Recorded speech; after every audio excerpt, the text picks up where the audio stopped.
demi bintang ketika terbenam, ma dalla sahibukum wa ma gawa.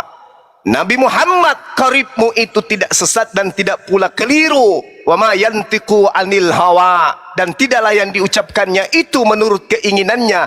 In huwa illa wahyu yuha, tidak lain yang diucapkannya itu adalah wahyu yang diwahyukan kepadanya. Seperti itu saudaraku. Jadi kenapa saudara seakan-akan ingin mendudukkan Nabi Muhammad itu setara dengan Allah? Karena Anda adalah penyembah anak Maria, penyembah bintang timur. Anda menyembah makhluk yang ngaku-ngaku akulah Yesus, akulah sang bintang timur, akulah awal dan akhir. Padahal Yesus ini cuma penyampai firman, bukan dia Tuhan. Dia sudah mengatakan, aku tidak berkata-kata, yang kukatakan adalah apa yang diperintahkan untuk aku katakan, aku sampaikan. Yohanes 12:49. Tapi tiba-tiba saudara, wah benar ini Yesus benar-benar Tuhan ini. Wah, Yesus benar-benar Tuhan ini. Kenapa bisa? Karena dia mengatakan bahwa dosamu telah diampuni, bahwa dia adalah awal dan akhir, bahwa dialah diberi kuasa di dunia. Padahal Yesus mengatakan, apa yang aku katakan itu adalah apa yang diperintahkan untuk aku katakan, aku sampaikan. Yesusnya yang disembah. Jadi gitu bang, kami tidak menyembah Nabi Muhammad SAW, tapi kami merasulkan beliau. Maksudnya kami mendudukkan beliau adalah utusan Allah. Demikian.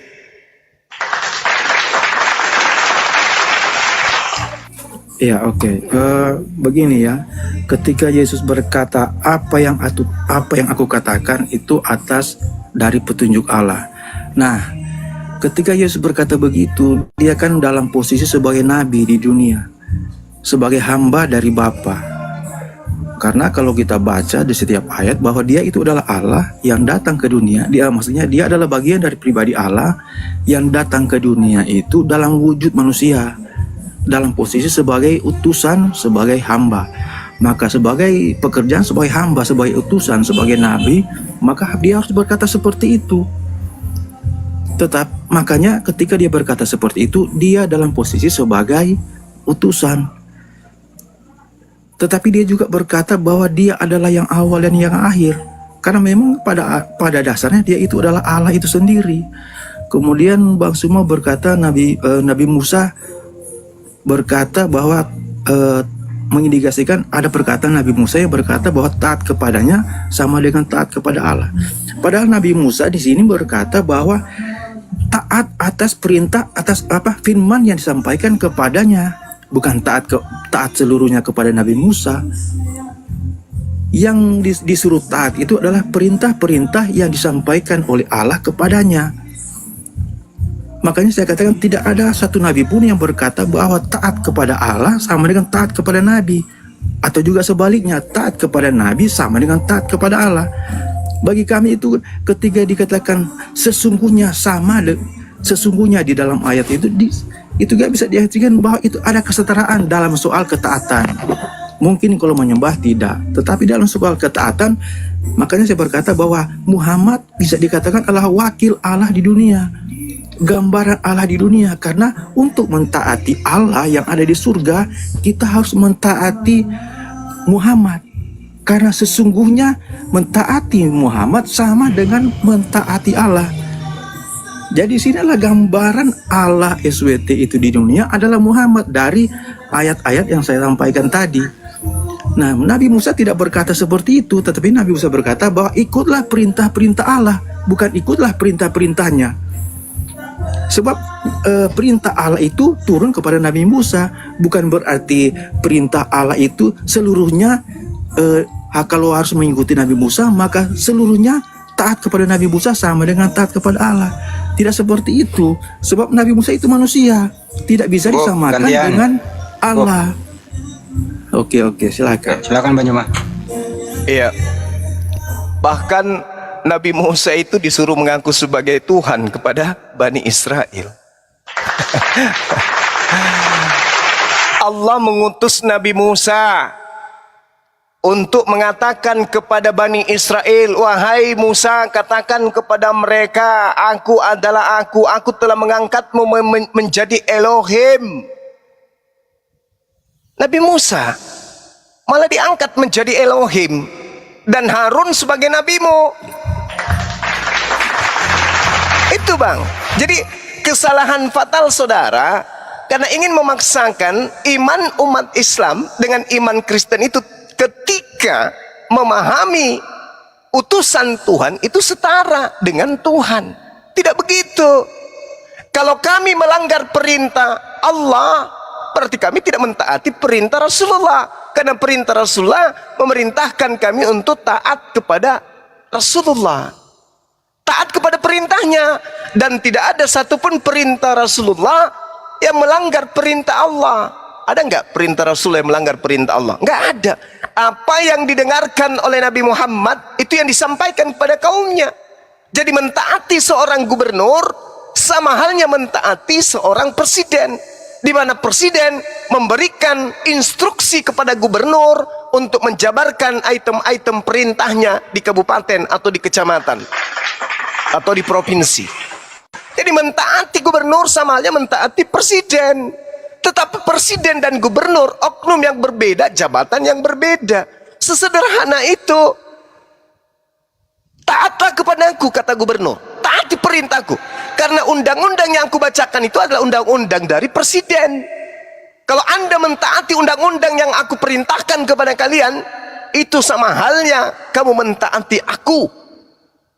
Tetapi aku bukan gubernur, aku bukan presiden. Aku adalah utusan presiden untuk menyampaikan undang-undang itu kepada kalian. Ati'ullah wa ati'ur rasul. Begitu juga disampaikan dalam Al-Quran terkait dengan Nabi Isa alaihissalam. Di situ dikatakan, fattaqullah wa ati'un. Takwa kepada Allah dan taat kepada aku. Artinya satu kesinambungan. Ketika takutnya hanya kepada Allah, maka taatnya kepada Rasul. Apa yang diperintahkan oleh Rasul, itu yang dilakukan oleh umatnya. Ada enggak umat Islam itu menyembah Nabi Muhammad? Tak ada. Tak ada.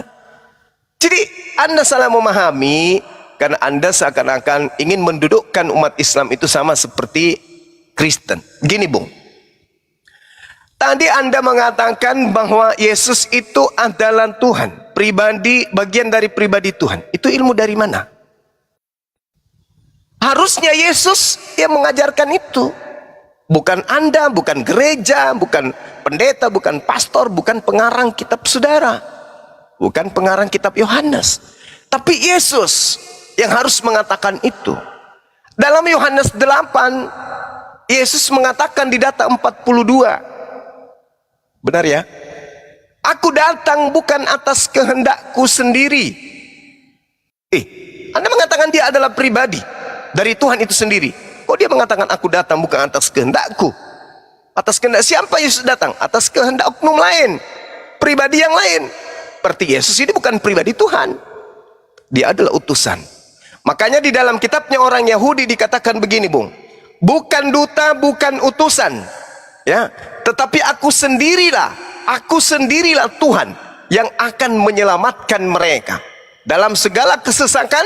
Bukan seorang duta, bukan seorang utusan, melainkan Tuhan sendirilah yang menyelamatkan mereka. Dialah yang menembus mereka dalam kasihnya dan belas kasihnya, dan dia mengangkat dan menggendong mereka sejak zaman purbakala. Yesaya 63 nomor 9. Berarti bukan Yesus, karena Yesus itu adalah utusan. Yesus itu bukan Tuhan, dia adalah utusan. Makanya dikatakan dalam Yesaya 63 nomor 9, bukan duta, bukan utusan, tapi aku sendirilah yang akan menyelamatkan mereka. Berarti Yesus ini bukan, karena Yesus utusan. Tuhan pencipta alam semesta bukan utusan, sedangkan Yesus utusan. Logika dan orang sehat akal mana yang bisa menerima Yesus itu Tuhan? Tidak bisa, kecuali orang yang akal-akalan dan orang yang terjebak dalam doktrin Lucifer. Yesus itu manusia, dan Tuhan tidak pernah berhenti menjadi Tuhan. Kalau di dalam Filipi 2 nomor 6, nomor 7, nomor 8 itu sudah masuk dalam ajaran Lucifer. Mendudukkan pencipta alam semesta turun ke bumi menjadi daging. Itu sudah bukan ajaran Yesus lagi tuh. Itu ajaran Paulus, nabi atau malaikat dari Lucifer yang mengajarkan itu. Kalau Yesus, no, dia tidak pernah mengajarkan hal demikian. Coba Anda tunjukkan kepada saya di mana ucapan Yesus ketika dia penginjilan selama 3 tahun. Akulah awal dan akulah akhir. Tunjukkan kepada saya. Sampai ayam bisa tiup seruling, Anda tidak akan pernah bisa menunjukkan itu. Silakan.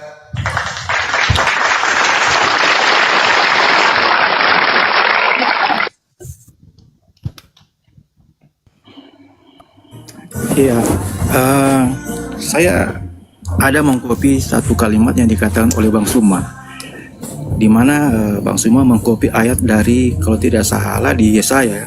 Artinya Allah sendiri yang akan menyelamatkan mereka. Artinya Allah sendiri yang akan menyelamatkan manusia, bukan nabi, bukan manusia. Itu kan berarti kenapa Muhammad malah bisa menyelamatkan orang di surga? Yang saya baca tadi, bahwa Muhammad bisa memasukkan orang ke surga kalau taat kepadanya. Berarti kan di sini manusia bisa memasukkan orang ke surga. Siapa manusia itu? Muhammad. Sesuai dengan hadis yang saya baca tadi, taat kepadanya akan membawa orang ke surga. Itu kata Muhammad. Jadi Muhammad bisa membawa orang ke surga. Tetapi yang Anda katakan tadi bahwa hanya Allah saja yang membawa orang untuk diselamatkan. Kalau diselamatkan artinya kan masuk surga. Tetapi Muhammad bisa memasukkan orang ke surga. Nah, apakah Muhammad yang punya surga, atau apakah Muhammad setara dengan Allah karena bisa memasukkan orang ke surga karena taat kepadanya? Nah, jangan dipotong ayat itu, Bang Rafael. Ayat itu jangan dipotong. Iya, Bunyi lengkapnya itu adalah ati Allah wa ati Rasul yang dibawakan wa oleh ulil amri minkum. Iya, Jadi ada 3 hierarki di situ. sabar dulu. Iya, sabar dulu. Kan begini. Tadi Bang semua berkata bahwa hanya Allah saja yang bisa menyelamatkan orang ke surga. Iya kan? Nah, kalau kita baca di dalam hadis Bukhari di dalam situs muslim.or.id, nah, di sini dikatakan bahwa setiap umatku akan masuk surga kecuali orang-orang yang enggan untuk memasukinya. Ada seseorang yang bertanya, siapakah orang yang enggan tersebut, wahai Rasulullah? Beliau bersabda, barang siapa mentaatiku akan masuk surga. Barang siapa tidak taat kepadaku, sungguh dia orang cukup ya yang Bang, ini udah surga. Anda cukup Jadi ya, sini Anda sudah manusia mengulang bisa 3 kali. memasukkan orang ke surga. Cukup ya, Anda sudah Iya, mengulang saya 3 akan kali. jelaskan, kan? Cukup, Anda sudah Kan ada mengulang yang 3 bertanya, kali. jadi saya jelaskan ulang. Ya, Jadi, Anda sudah mengulang 3 kali loh ya. Standby dulu, gantian. Jadi presiden membuat peraturan siapa aja yang bisa menginjakkan kaki di kota Jakarta. Aturan itu kemudian disampaikan kepada gubernur. Syaratnya bla bla bla bla kalau wargamu Sulawesi Selatan mau menginjakkan kaki ke Jakarta. Maka gubernur ini pun mengumumkan, saya bisa menjamin kalian masuk ke Jakarta, tapi dengan catatan 1, 2, 3, 4, saya jamin kalian bisa masuk ke Jakarta. Kenapa gubernur ini sangat yakin? Karena yang menjanjikan ini adalah presiden, orang yang kedudukannya memegang kuasa kendali. Bagaimana Rasulullah kemudian tidak meyakinkan kepada umatnya, sedangkan yang memberikan otoritas kepadanya untuk menyampaikan itu adalah dia, sang pemilik surga. Sang pemilik surga tidak mungkin pembohong. Sang pemilik surga mengatakan kepada mereka, kepada Rasulullah, wahai nabiku, katakan kepada mereka, kul. Apabila hendak mereka masuk surga, perintahkan kepada mereka untuk ini, bla bla bla bla. Maka Rasul mengatakan, apabila kamu taatin apa yang kuperintahkan, aku jamin engkau akan masuk ke dalam surga. Kok bisa kayak gitu? Iya, karena dia sudah mendapatkan otoritas tertinggi dari sang pemilik surga. Qul in kuntum tuhibbunallah fattabi'uni yuhibbukumullah wa yaghfir lakum dzunubakum wallahu ghafurur rahim. Apakah pencipta alam semesta yang kami sebut Allah itu pembohong, pendusta? Mustahil. Kalau presiden bisa jadi ingkar, tapi kalau Allah nggak mungkin. Jadi gubernur mengatakan, kalian saya jamin bisa menginjakkan kota Jakarta dengan satu syarat, kalian harus bisa bahasa Inggris. Kok bisa kayak gitu? Ya, karena itu adalah instruksi dari presiden. Maka warga Makassar semuanya belajar bahasa Inggris. Begitu dia sudah ada 10 orang yang bisa bahasa Inggris, presiden kemudian gubernur menelpon presiden. Pak Presiden, warga saya 10 orang meluncur ya. Dia sudah memenuhi syarat? Sudah. Bisa bahasa Inggris? Bisa. Oke, silakan. Datang. Plak, masuk ke Jakarta. Karena sudah memenuhi syarat. Gubernur menjamin itu. Bukan berarti presiden itu adalah gubernur. Maka orang yang stupid di Makassar akan mengatakan begini. Orang tulun. Wah, sekarang gubernur kita ternyata adalah presiden yang tinggal di Jakarta. Buktinya dia jamin kita. Begitu ketemu dengan gubernur, selamat pagi Pak Presiden. Ditertawakan oleh orang-orang intelek. Ini gubernur mendapatkan mandat. Rasulullah Muhammad sallallahu alaihi wasallam mendapatkan mandat. Qul in kuntum tuhibbunallah fattabi'uni yuhibbukumullah wa yaghfir lakum dzunubakum wallahu ghafurur rahim. Katakanlah wahai nabiku Rasulullah Muhammad sallallahu alaihi wasallam, katakan kepada manusia, apabila mereka mencintaiku, maka perintahkan kepada mereka ikuti dirimu, fattabi'uni. Maka siapa yang ikut denganmu wahai nabiku, aku akan selamatkan dia masuk ke surga. Maka Rasul mengatakan, siapa yang mengikuti aku jamin surga. Kenapa demikian? Allah telah menyampaikan itu kepadanya. Tapi ketika Anda mengatakan Yesaya 63 nomor 9, segala kesesakan mereka bukan seorang duta atau utusan, melainkan Tuhan sendiri yang menyelamatkan. Memang betul. Tuhanlah yang menyelamatkan. Tapi Tuhan yang menyelamatkan ini mengutus duta, mengutus para utusan. Seperti Yesus. Aku akan membangkitkanmu. Kenapa demikian? Karena dijamin. Ada penjaminnya. Yohanes 3 nomor 16. Begitu besar kasih Tuhan akan dunia ini, maka dia menegrahkan hambanya yang tunggal, yaitu Yesus. Barang siapa yang percaya kepada Yesus, maka dia akan memperoleh hidup yang kekal. Barang siapa yang tidak percaya, mati dalam dosanya. Barang siapa yang tidak percaya kepada gubernur, dia tidak akan sampai ke Jakarta. Sederhana kok itu. Permasalahannya itu ada di saudara. Saudara tidak bisa membedakan antara ketaatan kepada manusia yang adalah rasul dan ketaatan kepada Allah yang adalah pengutus rasul. Itu celaka. Jadi kesimpulan terakhir, kedudukan Rasul Muhammad SAW itu adalah duta, adalah rasul, adalah utusan. Begitu juga Nabi Musa, begitu juga Yesus. Coba Anda baca kisah para rasul 2 nomor 22. Kubacakan kepada Anda supaya Anda bisa paham. Sedikit lagi ya teman ya, Bang Handi izin ya. Nanti kalau misalnya saudara kita mau menambahkan lebih lama silakan. Hai orang-orang Israel, dengarkanlah perkataan ini. Yang aku maksudkan adalah Yesus dari Nazaret, manusia yang ditentukan oleh Allah, yang dinyatakan kepadamu dengan kekuatan-kekuatan dan mujizat-mujizat dan tanda-tanda yang dilakukan oleh Allah melalui perantaraan Yesus. Jadi bukan Yesus, bukan Nabi Muhammad. Mereka hanya perantara. Allah menyelamatkan manusia, rasul-rasulnya ini perantara saja. Maka bukan utusan, bukan duta, tetapi Allah lah yang menyelamatkan. Nabi Muhammad, Yesus hanya menyampaikan jaminan yang berasal dari Allah.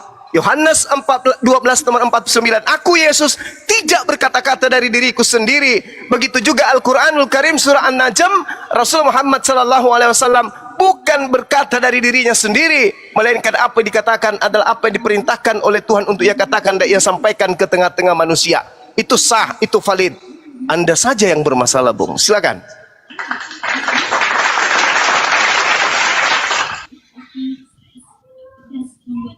Ya, tadi Bang Suma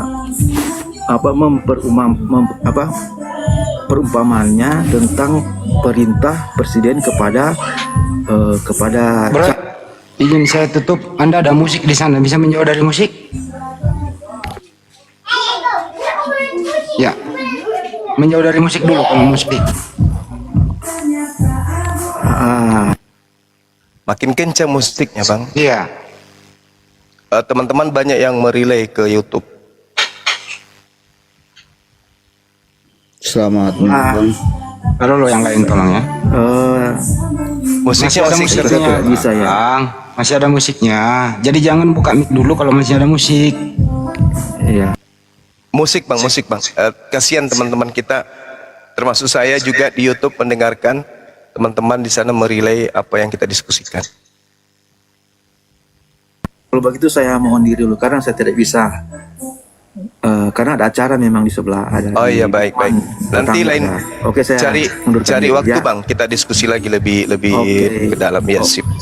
Makasih ya. Bang. Oke, terima kasih. Bang, sebelum pamit bang, kalau anda pendapatnya begitu sebelum pamit, anda mengatakan Nabi Muhammad sama dengan Allah, kenapa enggak anda menyembah Nabi Muhammad? Nah, yang saya Musik katakan banget itu ke dalam soal mentaati. Musiknya makin keras. Mestinya konsisten dong. Bicara itu konsisten. Oke, udah nggak apa-apa lah ya. Ini ada suara musik nanti saja ya. Oke.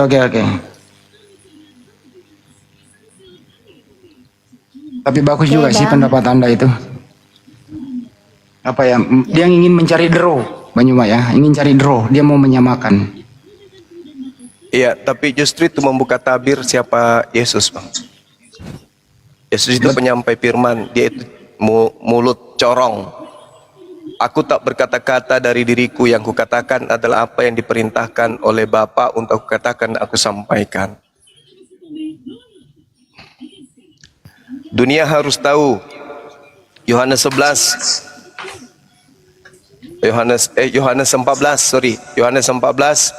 nomor 31. Dunia harus tahu bahwa aku mentaati Bapa, dan bahwa mentaati di sini itu mengasihi di bahasa kita agapao. Agapao itu artinya mentaati, mengasihi, atau mendudukkan diri untuk melakukan apa yang diperintahkan. Bahwa aku mengasihi Bapa dan bahwa aku melakukan segala sesuatu seperti yang diperintahkan Bapa kepadaku. Bapa di sini Tuhan. Bahwa aku mengasihi Tuhan dan bahwa aku melakukan segala sesuatu seperti yang diperintahkan Tuhan kepadaku. Jadi Yesus ini hanya mentaati apa yang diperintahkan oleh Bapa, oleh Tuhan kepada dirinya. Dan kemudian Tuhan sendiri di dalam Yohanes 3 nomor 16, di situ diterangkan dengan sangat jelas bahwasanya Tuhan mengutus Yesus. Barang siapa yang mengikuti dan mendengarkan perintah dari Yesus, maka Bapa akan mengasihi dia dan orang itu akan mendapatkan hidup yang kekal. Tapi orang yang tidak mentaati Yesus, maka orang itu akan binasa ya di dalam dosanya. Karena itu dikatakan dalam Yohanes 3 nomor 16, Tuhan mengutus Yesus itu, setiap orang yang percaya kepadanya tidak akan memperoleh binasa. Setiap orang yang percaya kepada Yesus, percaya kepada Yesus, percaya kepada Tuhan yang mengutus Yesus, itu syaratnya. Makanya dikatakan dalam Yohanes 17 nomor 3, hidup kekal itu adalah mereka mengenal Engkau satu-satunya Tuhan yang benar, dan mengenal Yesus Kristus yang Engkau utus. Berarti ada dua yang harus dipercayai. Percayai pengutus dan percayai utusannya. Percaya Bapa sebagai pengutus, percaya Yesus sebagai utusan. Allah satu-satunya Tuhan, Yesus utusan Tuhan. Begitu juga Nabi Musa. Selamat malam Bang. Ya, Bang. silakan. Ya, Silakan. Tadi Yohanes 14 ayat 31 yang Abang katakan bahwa tetapi supaya dunia tahu bahwa aku mengasihi Bapa dan bahwa Iya. aku melakukan segala sesuatu seperti yang diperintahkan pada Bapakku, bangunlah, mari kita pergi dari sini. Ini dalam konteks perkataan Yesus ya Bang ya. Jadi saya orang Kristen tapi saya tidak mau banyak berdebat. Hanya kan ada beberapa penyampaian Abang tadi mengatakan kenapa orang Kristen percaya kepada Yesus sebagai Tuhan. Betul ya Bang ya? Iya, betul Bang. Jadi di Yohanes 14 ayat 1 kan kalau kita membaca Alkitab tidak bisa kita penggal dari satu perkataan saja ya Bang ya. Karena pada zaman waktu itu kita juga nggak tahu konteksnya seperti apa, Yesus sedang mengajar atau Yesus sedang apa, kan begitu ya Bang ya. Jadi di di Yohanes 14 ayat 1 sampai ke ayat yang ke 14 itu juga dia menyatakan dirinya bahwa Yesus itu juga adalah salah satu di antara Allah Bapa, begitu Bang. Di mana itu, Jadi Bang? coba aku baca satu ayat dulu Bang ya. Ya, Yang dikatakan di judul perikopnya itu Yohanes 14 ayat 1 itu judul perikopnya Rumah Bapa. Jadi janganlah gelisah hatimu, percayalah kepada Allah, percayalah juga kepadaku. Oke. Iya. Jadi terus di ayat yang kedua, di rumah Bapakku banyak tempat tinggal. Jika tidak demikian, tentu aku mengatakannya kepadamu, sebab aku pergi ke situ untuk menyediakan tempat bagimu. Oke, bisa lanjut aku Bang? Silakan, Atau silakan. di stop dulu. Silakan. Dan apabila aku telah pergi ke situ dan aku telah menyediakan tempat bagimu, aku akan datang kembali dan membawa kamu ke tempatku, supaya di tempat di mana aku berada, kamu pun berada. Di mana aku pergi, kamu tahu jalan ke situ. Itu perkataan Yesus ya Bang ya dalam Alkitab. Nomor Terus 5, disambung nomor waktu 5 itu. kata Thomas. Iya kan, Thomas ini kan murid ya Bang ya. Jadi dia bertanya sama Tuhan, Tuhan, kami tidak tahu kemana Engkau pergi. Jadi bagaimana kami tahu jalan ke situ? Terus Yesus menjawab perkataan Thomas ya Bang ya. Ini nggak keluar dari konteks. Kata dia bilang, akulah jalan dan kebenaran hidup. Tidak ada seorang pun yang datang kepada Bapa kalau tidak melalui aku. Sekiranya kalau kamu mengenal aku, ini bahasa lebih ringannya Bang ya. Sekiranya kalau kamu mengenal aku, pasti kamu mengenal juga Bapakku. Sekarang ini kamu mengenal dia dan kamu telah melihat dia. Begitu. Terus kata Filipus, Tuhan tunjukkanlah Bapa itu kepada kami, itu sudah cukup bagi kami.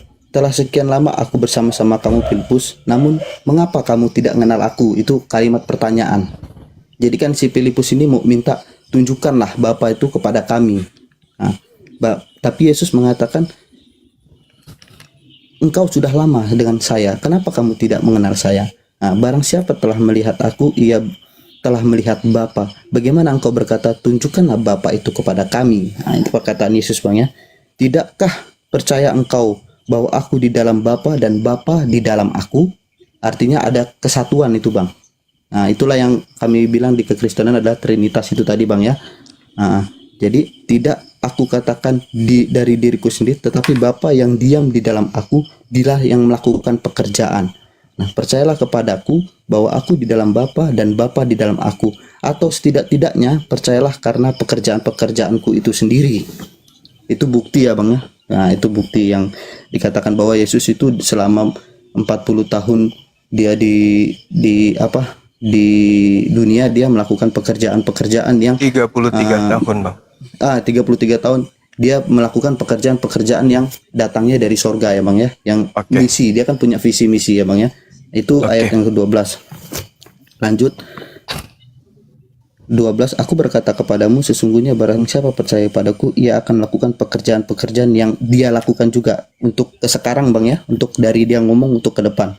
Bahkan pekerjaan-pekerjaan yang besar daripada itu, sebab aku pergi kepada Bapa, dan apa yang kamu minta di dalam namaku, aku akan melakukan supaya Bapa dipermuliakan di dalam Anak.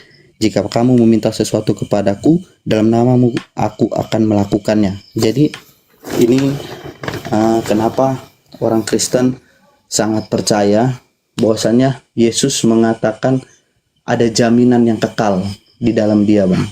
Itu yang kami rasakan saat ini ya Bang ya. Tapi tidak memotong kepercayaan Abang. Hanya ini kan kepercayaan kami ya Bang Juma ya. Oke, baik. Boleh saya tanggapin? Boleh ya? Boleh. Nanti mungkin bisa lanjut lagi. Saya baik dulu Bang ya. Iya, silakan. Jadi gini saudaraku. Kalau Anda membaca Yohanes 14 ini satu bab 14 semua Anda baca sampai data nomor 31 tanpa mencampur adukan surat-surat Paulus, maka Anda akan mendudukkan pernyataan-pernyataan Yesus ini sebagai nabi, sebagai rasul. Atau kalau Anda adalah Bani Israel, murid Yesus yang hidup sesaman dengan Yesus, maka Anda akan melihat pengakuan-pengakuan Yesus yang ini nih, 1 bab Yohanes 14 nomor 1 sampai nomor 31 ini, sebagai pengakuan seorang nabi dan rasul Elohim.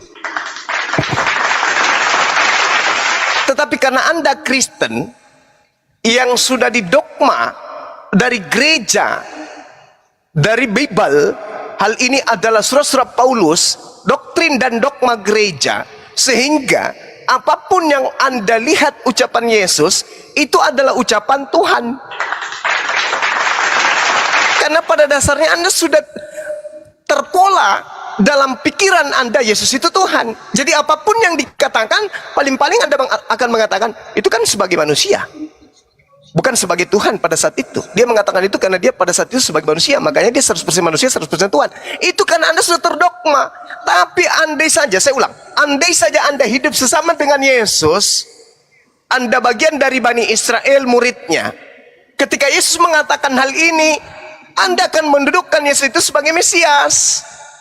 Karena Yesus mengatakan di dalam Yohanes 17:8, segala firman yang engkau berikan kepadaku telah aku sampaikan kepada mereka. Segala firman, bukan cuma Yohanes 14, tapi Yohanes 1, Yohanes 2, Yohanes 3, Yohanes 4, dan seterusnya.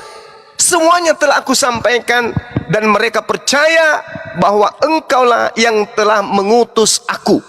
Berarti semua firman yang Yesus sampaikan kepada pengikutnya yang asli, mendudukkan dirinya di depan muridnya hanya sebagai utusan Tuhan, utusan Allah, Rasulullah. Tapi nilai itu kemudian bergeser ketika Anda berada pada posisi Kristen, di mana Kristen adalah menganut ajaran 3 Tuhan, 1 pribadi, tiga Tuhan, 1 hakikat. Sedangkan itu tidak pernah diajarkan oleh Yesus. Contoh misalnya, pandangan Anda menuju kepada Yesus bahwa dia adalah Tuhan dikarenakan ada oknum yang datang di kitabnya Paulus atau di kitab Wahyu yang mengaku Yesus dan mengaku sebagai bintang timur dan mengaku sebagai Alfa dan Omega, akulah awal dan akulah akhir. Kedudukan Anda mengimani kitab itu menjadikan semua Anda sama ratakan dengan ucapan-ucapan Yesus yang ada ketika ia menyampaikan ucapan itu kepada muridnya yang asli. Itu kesalahan fatal. Saya urai pelan-pelan, 1 menit. Kalau Anda mengatakan ini adalah Tuhan, telah sekian lama aku bersama engkau Filipus, namun engkau tidak mengenal aku. Barang siapa telah melihat aku, ia telah melihat Bapa. Bagaimana engkau berkata, tunjukkanlah Bapa itu kepada kami? Yesus di sini heran. Wahai Filipus, kamu itu sudah lama sama aku. Kan sudah kubilang, Tuhan itu, Bapa itu tidak bisa dilihat, tidak bisa didengar. Kok kamu masih minta ditunjukkan kepada Tuhan itu kepadamu? Kau mau mati sekarang. Tuhan kalau datang mati, hancur dunia ini, alam semesta ini akan hancur lebur. Kok kamu minta tunjukkan Tuhan itu? Bapa tidak akan pernah bisa dilihat. Yohanes 5 nomor 37. Bapa yang mengutus aku, kamu tidak pernah mendengar suaranya. Kamu tidak pernah melihat wajahnya, suaranya pun tidak pernah kau dengar. Lalu kau minta untuk ditunjukkan Bapa itu? Kamu gila, Filipus. Sesungguhnya apa yang aku katakan adalah ucapan Tuhan. Apa yang aku kerjakan, makananku adalah melakukan pekerjaan diperintahkan oleh Tuhan. Maka siapa yang melihat aku, siapa yang mendengar aku, sama dengar, melihat dan mendengarkan Tuhan. Karena ucapanku ucapan Tuhan, perkataanku perkataan Tuhan, pekerjaanku pekerjaan Tuhan. Yohanes 3 nomor 34. Makananku adalah melakukan pekerjaan-pekerjaan yang diperintahkan Bapa untuk aku kerjakan. Jadi ketika Anda mengatakan siapa melihat Yesus sama dengan melihat Bapa, berarti siapa yang membunuh Yesus sama dengan membunuh Bapa, gitu. Siapa yang melahirkan Yesus sama dengan melahirkan Bapa, gitu. Siapa yang menampar Yesus sama dengan menampar Bapa. Siapa yang menyunat Yesus sama dengan menyunat Bapa. Ini agama apa ini yang kayak gini-gini? Jadi saudara, Anda memandang itu tadi karena Anda adalah seorang Kristen. Tapi kalau seorang Islam, seorang Yahudi melihat pengakuan-pengakuan Yesus ini adalah pengakuan seorang nabi, bukan pengakuan Tuhan. Demikian.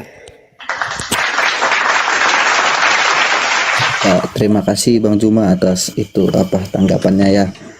Menurut saya sih memang kan di dalam kitab 14 ini, saya sebagai orang Kristen tidak menyangkal bahwa Yesus itu adalah nabi. Saya tidak menyangkal bahwa Yesus itu adalah rasul. bahwasannya Yesus adalah Alfa Omega, saya tidak menyangkal. Tapi yang saya lihat dari kepribadian Yesus, berani menyatakan pernyataan bahwa dirinya akulah jalan kebenaran dan hidup. Jadi saya boleh bertanya ini Bang Juma ya? Boleh. Jadi untuk agama Abang ya, saya mau tanya, adakah pernyataan-pernyataan mohon maaf saya harus menyebutkan namanya, Nabi Muhammad SAW, bahwasanya dia adalah salah satu materai yang bisa dipercaya, bahkan dia adalah objek yang bisa menyelamatkan kita sebagai manusia. Dan juga ada pertanyaan sedikit ya Bang Juma, bahwasannya kita tidak bisa melampaui pikiran-pikiran Allah. Allah mau berbuat apapun itu adalah kuasa dia adalah maha. Apapun yang dia buat, bahkan dia mau jadi 100% manusia, 100% Allah, itu memang ada di dalam pengajaran ya. Nah, doktrin kita kan memang ada itu, tapi itu kan di luar pemikiran manusia. Makanya di dalam kami sebagai orang Kristen tidak ada manusia yang mencari Allah. Kalau kita sebagai manusia mencari Allah, maka tidak akan sampai tujuan kita, karena Allah itu adalah ilahi, kudus, dan tidak bisa itu. Makanya Allah yang turun ke dunia untuk mencari manusia, menyelamatkan manusia dari dosa yang pernah dilakukan oleh Adam dan Hawa. Begitu sih menurut saya. Jadi ada tadi beberapa pertanyaan saya Bang ya, tentang materai. Oke, baik. Jadi gini Bung, kalau terkait materai di dalam Al-Quran, tadi sebenarnya saya sudah jawab di penanya yang sebelum saudara. Allah kemudian menyeru kepada Bani Israel, ahli kitab. Bismillahirrahmanirrahim. Ya ahlal kitab, wahai ahli kitab, sungguh, ya kade. Kalau kata kade itu penekanan, betul-betul penekanan. Rasul kami telah datang kepadamu, menjelaskan kepadamu banyak hal dari isi kitab yang kalian sembunyikan.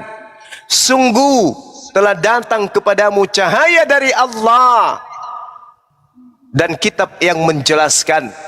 Al-Maidah ayat 15. Ayat 16-nya, Yahdi bihillah, dengan kitab itulah Allah memberi petunjuk kepada orang yang mengikuti keridaannya kepada jalan keselamatan.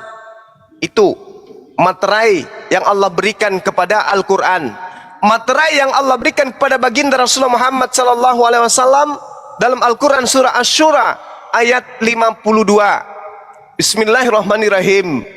Wa katsalika auhayna ilaika ruhan min amrina ma kunta tadri mal kitab walal iman walakin ja'alnahu nuran nahdi bih man nasya'u min ibadina wa innaka latahdi ila siratim mustaqim.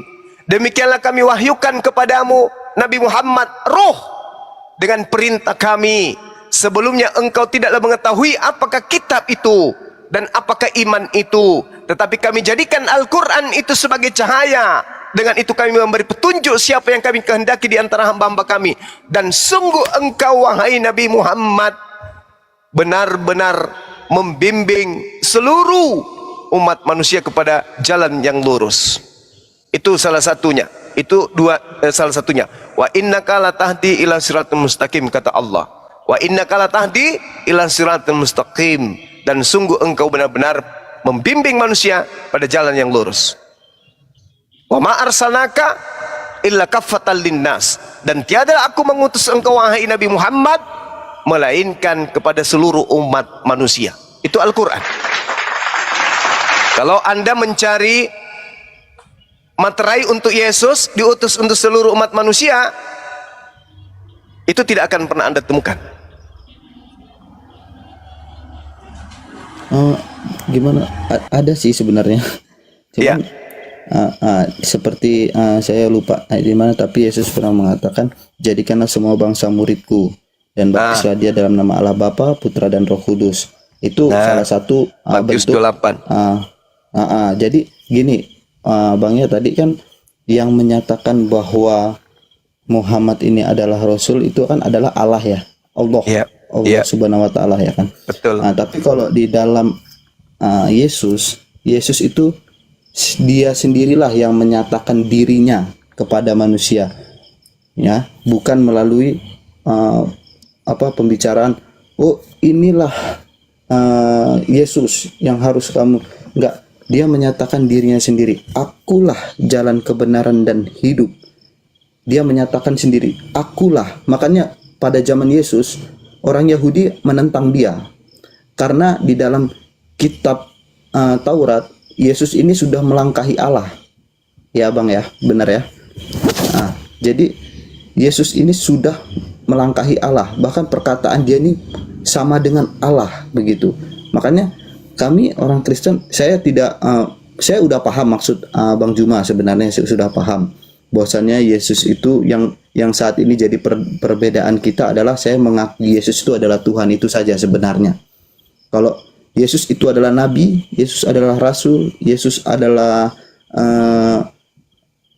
apa tadi ya? Ya pokoknya rasul, nabi, itu ataupun dia pengajar, ya saya mengakui dia, saya tidak menyangkal dia. Tapi yang kami rasakan sekarang ada bahwasannya adalah Yesus itu berani menunjukkan dirinya, memberikan jaminan, memberikan materai kepada manusia bahwasannya akulah jalan kebenaran dan hidup. Dia yang menyatakan dirinya sendiri. Makanya dia banyak ditolak orang karena dia menyatakan dirinya setara dengan Allah. Nah, itu tadi yang aku bilang tadi di Yohanes 14 banyak menjelaskan bahwa dia itu mengatakan, kenapa kamu sebenarnya ini tadi itu bukan itu ya, bukan mengatakan kamu tuh sama-sama dengan saya, masa kamu nggak tahu Allah. Maksud dia itu di sini adalah menekankan si Filipus itu supaya dia, loh, aku ini loh Allah, kenapa kamu harus bertanya kepada gitu. Nah, ini kan Itu- yang abang bilang tadi, karena aku sudah terdoktrin. Itu mimpi Enggak, Anda. Bukan mimpi Bang, ini kan pernyataan. Ini kan kita kan membahas Alkitab, bukan membahas mimpi ya Bang ya. Enggak, maksud Ini saya kan yang kita itu baca. keinginan Anda bahwa ketika Bukan. Anda boleh Anda tunjukkan pengakuan keinginan. Yesus, aku ini adalah Allah, boleh? Gimana Bang? Boleh Anda tunjukkan kepada saya pengakuan Yesus, aku ini adalah Allah? Nah ini tadi kan saya kan gini ya, oke lah. Kalau untuk ke situ saya kan mungkin mempelajari Alkitab belum Nggak, sampai bisa ke nggak situ sih ya, Bang, sekali-sekali ya. lu Kita jawab, kan- bro? Bisa nggak sekali-sekali lu jawab pertanyaannya Bang Joma? Iya, saya bisa. Ya maksudnya kalau untuk ke dalam begitu kan, aku belum sampai ke situ gitu, masih mempelajari. Berarti Anda Kalau Bang Juma mengatakan, kan sudah. berarti saudara mengatakan sesuatu yang Anda tidak tahu. Harusnya Enggak, ini kan- hari ini begini saudara, umur Anda sekarang kan di atas 20 tahun. Mendudukkan Ya, Yesus sebagai ya. Tuhan. Yesus sendiri harus mengakui dirinya sebagai Tuhan, sebagai Bapa itu sendiri. Kalau Anda mengatakan akulah jalan, akulah kebenaran, akulah hidup, tidak ada yang sampai kepada Bapa tanpa melalui aku. Kalau kita ingin mengikuti keinginan saudara, ada nggak pengakuan Bapa? Akulah jalan, akulah kebenaran, akulah hidup, tidak ada yang sampai kepada Yesus tanpa melalui aku. Ada nggak? Tidak kan? Yesus itu mengaku sebagai jalan. Yesus mengaku kebenaran. Yesus mengaku hidup. Tidak ada yang sampai kepada siapa? Kepada Bapa tanpa melalui dia. Berarti dia itu hanya jalan. Sama seperti Rasulullah. Tadi saya membacakan ayatnya kepada saudara. Bahwasanya Rasulullah Muhammad sallallahu alaihi wasallam mengajarkan Al-Quran kepada baginda Rasulullah Muhammad SAW, mengajarkan kepada manusia untuk mendudukkan bahwa jalan menuju keselamatan adalah menerima cahaya dari Allah, yaitu Rasulullah. Yahdi bihil man ittaba'a ridwana subulus salam. Dengan Al-Quran itulah Allah memberi petunjuk kepada orang yang mengikuti keridaannya kepada jalan keselamatan. Siapa yang membawa Al-Quran? Baginda Rasulullah Muhammad SAW. Tapi bukan Rasulullah itu yang memberi keselamatan. Sama seperti Yesus. Yesus itu cuma jalan. Kenapa dia dikatakan kebenaran? Karena ucapannya itu tidak ada di karangnya. Ucapan yang keluar dari mulutnya semua adalah firman Tuhan. Nah, kalau saudara mengatakan Yesus tidak Anda sangkal sebagai nabi, bagaimana mungkin Anda mau menyangkal? Sedangkan Yesus sendiri mengaku nabi. Tapi adakah Yesus mengaku sebagai awal dan akhir? Tak ada. Yang mengajarkan Yesus mengaku awal dan akhir itu di kitab Wahyu. 70 tahun setelah Yesus tidak ada di bumi. Itu bukan ucapan Yesus. Yang Anda percaya Yesus Tuhan itu adalah Yesus yang datang setelah Yesus terangkat ke langit. Itu Yesus lain. Karena Yesus memang berpesan, kalau ada noise tolong ditutup. Yesus berpesan bahwasanya akan datang setelah dia Yesus palsu. Di mana tertulis Matius 24 nomor 4 nomor 5. Akan muncul Yesus palsu. Matius 24 nomor 4 akan muncul Yesus palsu. Lukas 21 nomor 8 akan muncul penyesat Yesus palsu. Nah, sedangkan yang Anda sembah itu adalah Yesus palsu. Kalau Yesus yang asli memang nabi, memang rasul dia, memang Mesias, tapi bukan Tuhan, bukan bintang timur, bukan Alfa dan Omega, bukan setara dengan Elohim, bukan Maha Esa, bukan juga diberi kuasa di langit dan di bumi, bukan. Kalau Yesus yang asli hanya nabi, hanya rasul. Yesus yang palsu, itulah yang Anda imani, yang berasal dari agama Katolik. Begitu, Bang.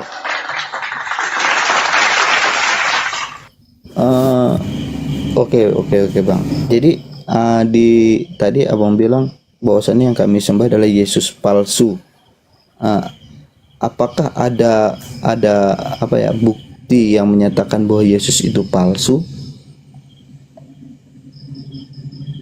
Kenapa? Sorry, saya lagi baca WA. Gimana? Oh, gini. Gimana? Kan tadi Abang bilang bahwasannya orang Kristen sekarang menyembah Yesus palsu. Betul. Jadi dari mana Abang bisa mengatakan bahwa Yesus yang kami sembah adalah Yesus yang palsu? Sedangkan kebangkitan dia disaksikan oleh banyak orang. Siapa? Yang dia menunjukkan. Sebutkan satu orang, siapa yang menyaksikan dia bangkit dari kubur? Satu aja. Satu aja, siapa namanya? Murid-muridnya. Siapa namanya? Maria Magdalena. Pertama dia Maria Magdalena di kuburan. Oke, dia melihat Dan dia keluar dari kubur. Maksudnya Maria melihat dia bangkit dari berdiri, dari baring, duduk, berdiri, lalu berjalan. Maria lihat. ini kan konteksnya menampakkan diri, Bang, bukan maksudnya menampakkan kalau diri yang kepada Maria menampakkan Magdalena. diri Yesus palsu gimana? Loh, gimana bisa disebut Yesus palsu sedangkan dia pertama kan gini, aku jelaskan dulu, Bang, ya. Dia menampakkan diri kepada Maria Magdalena. Setelah itu dia menampakkan diri kepada para murid. Enggak ketemu Maria Magdalena, enggak. Enggak ketemu Maria Magdalena, Bang. Yohanes 20 coba Anda dalami lagi. Enggak, itu Maria yang pertama datang untuk mengunjungi kubur Yesus itu. Dia kan datang, batu sudah terguling. Ya, Bang, ya. Kuburan kosong. Bahkan dia bilang Tuanku diambil orang loh, enggak ketemu dia. Lanjut Manjuma. Ya, Iya. jadi gini. Tunggu dulu, aku kan mau menjelaskan ini kan sampai dia menampakkan diri kepada murid-murid ya. Berarti lebih dari satu mata dong yang menyaksikan. Bahwasannya kalau di pengadilan, kalau misalnya di dalam forum pengadilan lebih dari satu mata atau lebih dari dua saksi, maka itu dianggap sah. Tidak ada satupun mata yang melihat Yesus bangkit dari kematian. Satu mata pun, satu biji mata pun tak ada yang melihat. Aduh, di mana ya? Aku lupa sih di Alkitab itu ada dikatakan Lukas dia menunjukkan 24. Lukas 24. Tiba-tiba dia tampil di depan murid-muridnya. Salam alaihim. Murid-muridnya kaget dan terkejut dan ketakutan sebab mengira melihat hantu yang itu. Murid-muridnya percaya nggak kalau di situ dia bangkit dari kematian? Tidak. Ada nggak dalilnya? Oh Tuhanku, benar-benar kau bangkit dari kematian? Tidak. Tunggu Bang, ada Bang yang dia disuruh pegang paku yang kan tangannya dipaku itu kan? Iya, disalib, saya tahu. Lukas 24 itu. Inilah tanganku, inilah kakiku, lihatlah aku, rabalah aku. Ada apa dengan kalian? Murid-muridnya belum percaya. Itu kan karena ketidakpercayaan. Bukan percaya bangkit dari kematian, tidak. Murid-muridnya mendengarkan pemberitaan kalau gurunya sudah mati, selesai, dan sudah dikubur, selesai. Loh, kok tiba-tiba nongol depan kita hantu kali ini? Ya Iya kan? Sementara Iya. Yesus melihat Betul. muridnya kaget, ketakutan, dia minta makanan. Sekarang pertanyaan saya, Yesus minta makanan dan diberi ikan goreng untuk membuktikan dirinya mayat yang bangkit dari kematian, atau membuktikan dirinya bukan hantu? Coba. Dia kan itu menyatakan bahwa dialah Yesus yang disalib itu. Makanya dia Loh, suruh nggak mengajar. ada cerita itu, nggak ada cerita itu bahwa inilah aku yang disalib, aku yang bangkit. Tidak. Murid-muridnya hanya mendengarkan berita simpang siur kalau Yesus sudah ditangkap, Yesusnya itu sudah dikubur. Kok tiba-tiba nongol? Gini loh Bang, dia kan ini ayat yang teks 9. Lihatlah tanganku dan kakiku. Aku Ya. sendirilah ini. Betul. Rabalah aku dan lihatlah. Aku bukan apa? Aku Karena- bukan siapa? Karena aku bukan. Karena bukan. hantu tidak ada daging Betul. dan tulangnya seperti yang kamu Mana lihat di situ? padaku. Betul. Mana di situ? Dengar Mana dulu, di situ? Bang. Iya, mana di situ? sebelum- Mana di situ dikatakan bangkit dari kematian? Loh, gini, sebelum Yesus kan mengalami kelahiran, kematian dan bangkit pada hari yang ketiga. Itu kan sudah dijelaskan. Dia sudah mengajar kepada muridnya. Oh, nggak ada itu, nggak ada. Sebelumnya. Nggak ada itu, Bang. Nggak Kok ada. nggak ada sih? Nah, saya kasih clue-nya.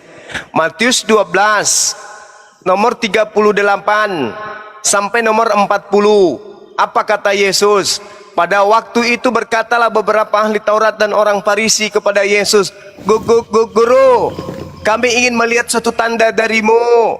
Tetapi jawabnya kepada mereka, angkatan yang jahat dan tidak setia ini menuntut satu tanda, tetapi kepada mereka tidak akan diberikan tanda selain tanda Yunus. Sebab seperti Yunus tinggal dalam perut ikan 3 hari 3 malam, demikian juga anak manusia akan tinggal di dalam rahim bumi 3 hari 3 malam. Ini tanda untuk siapa?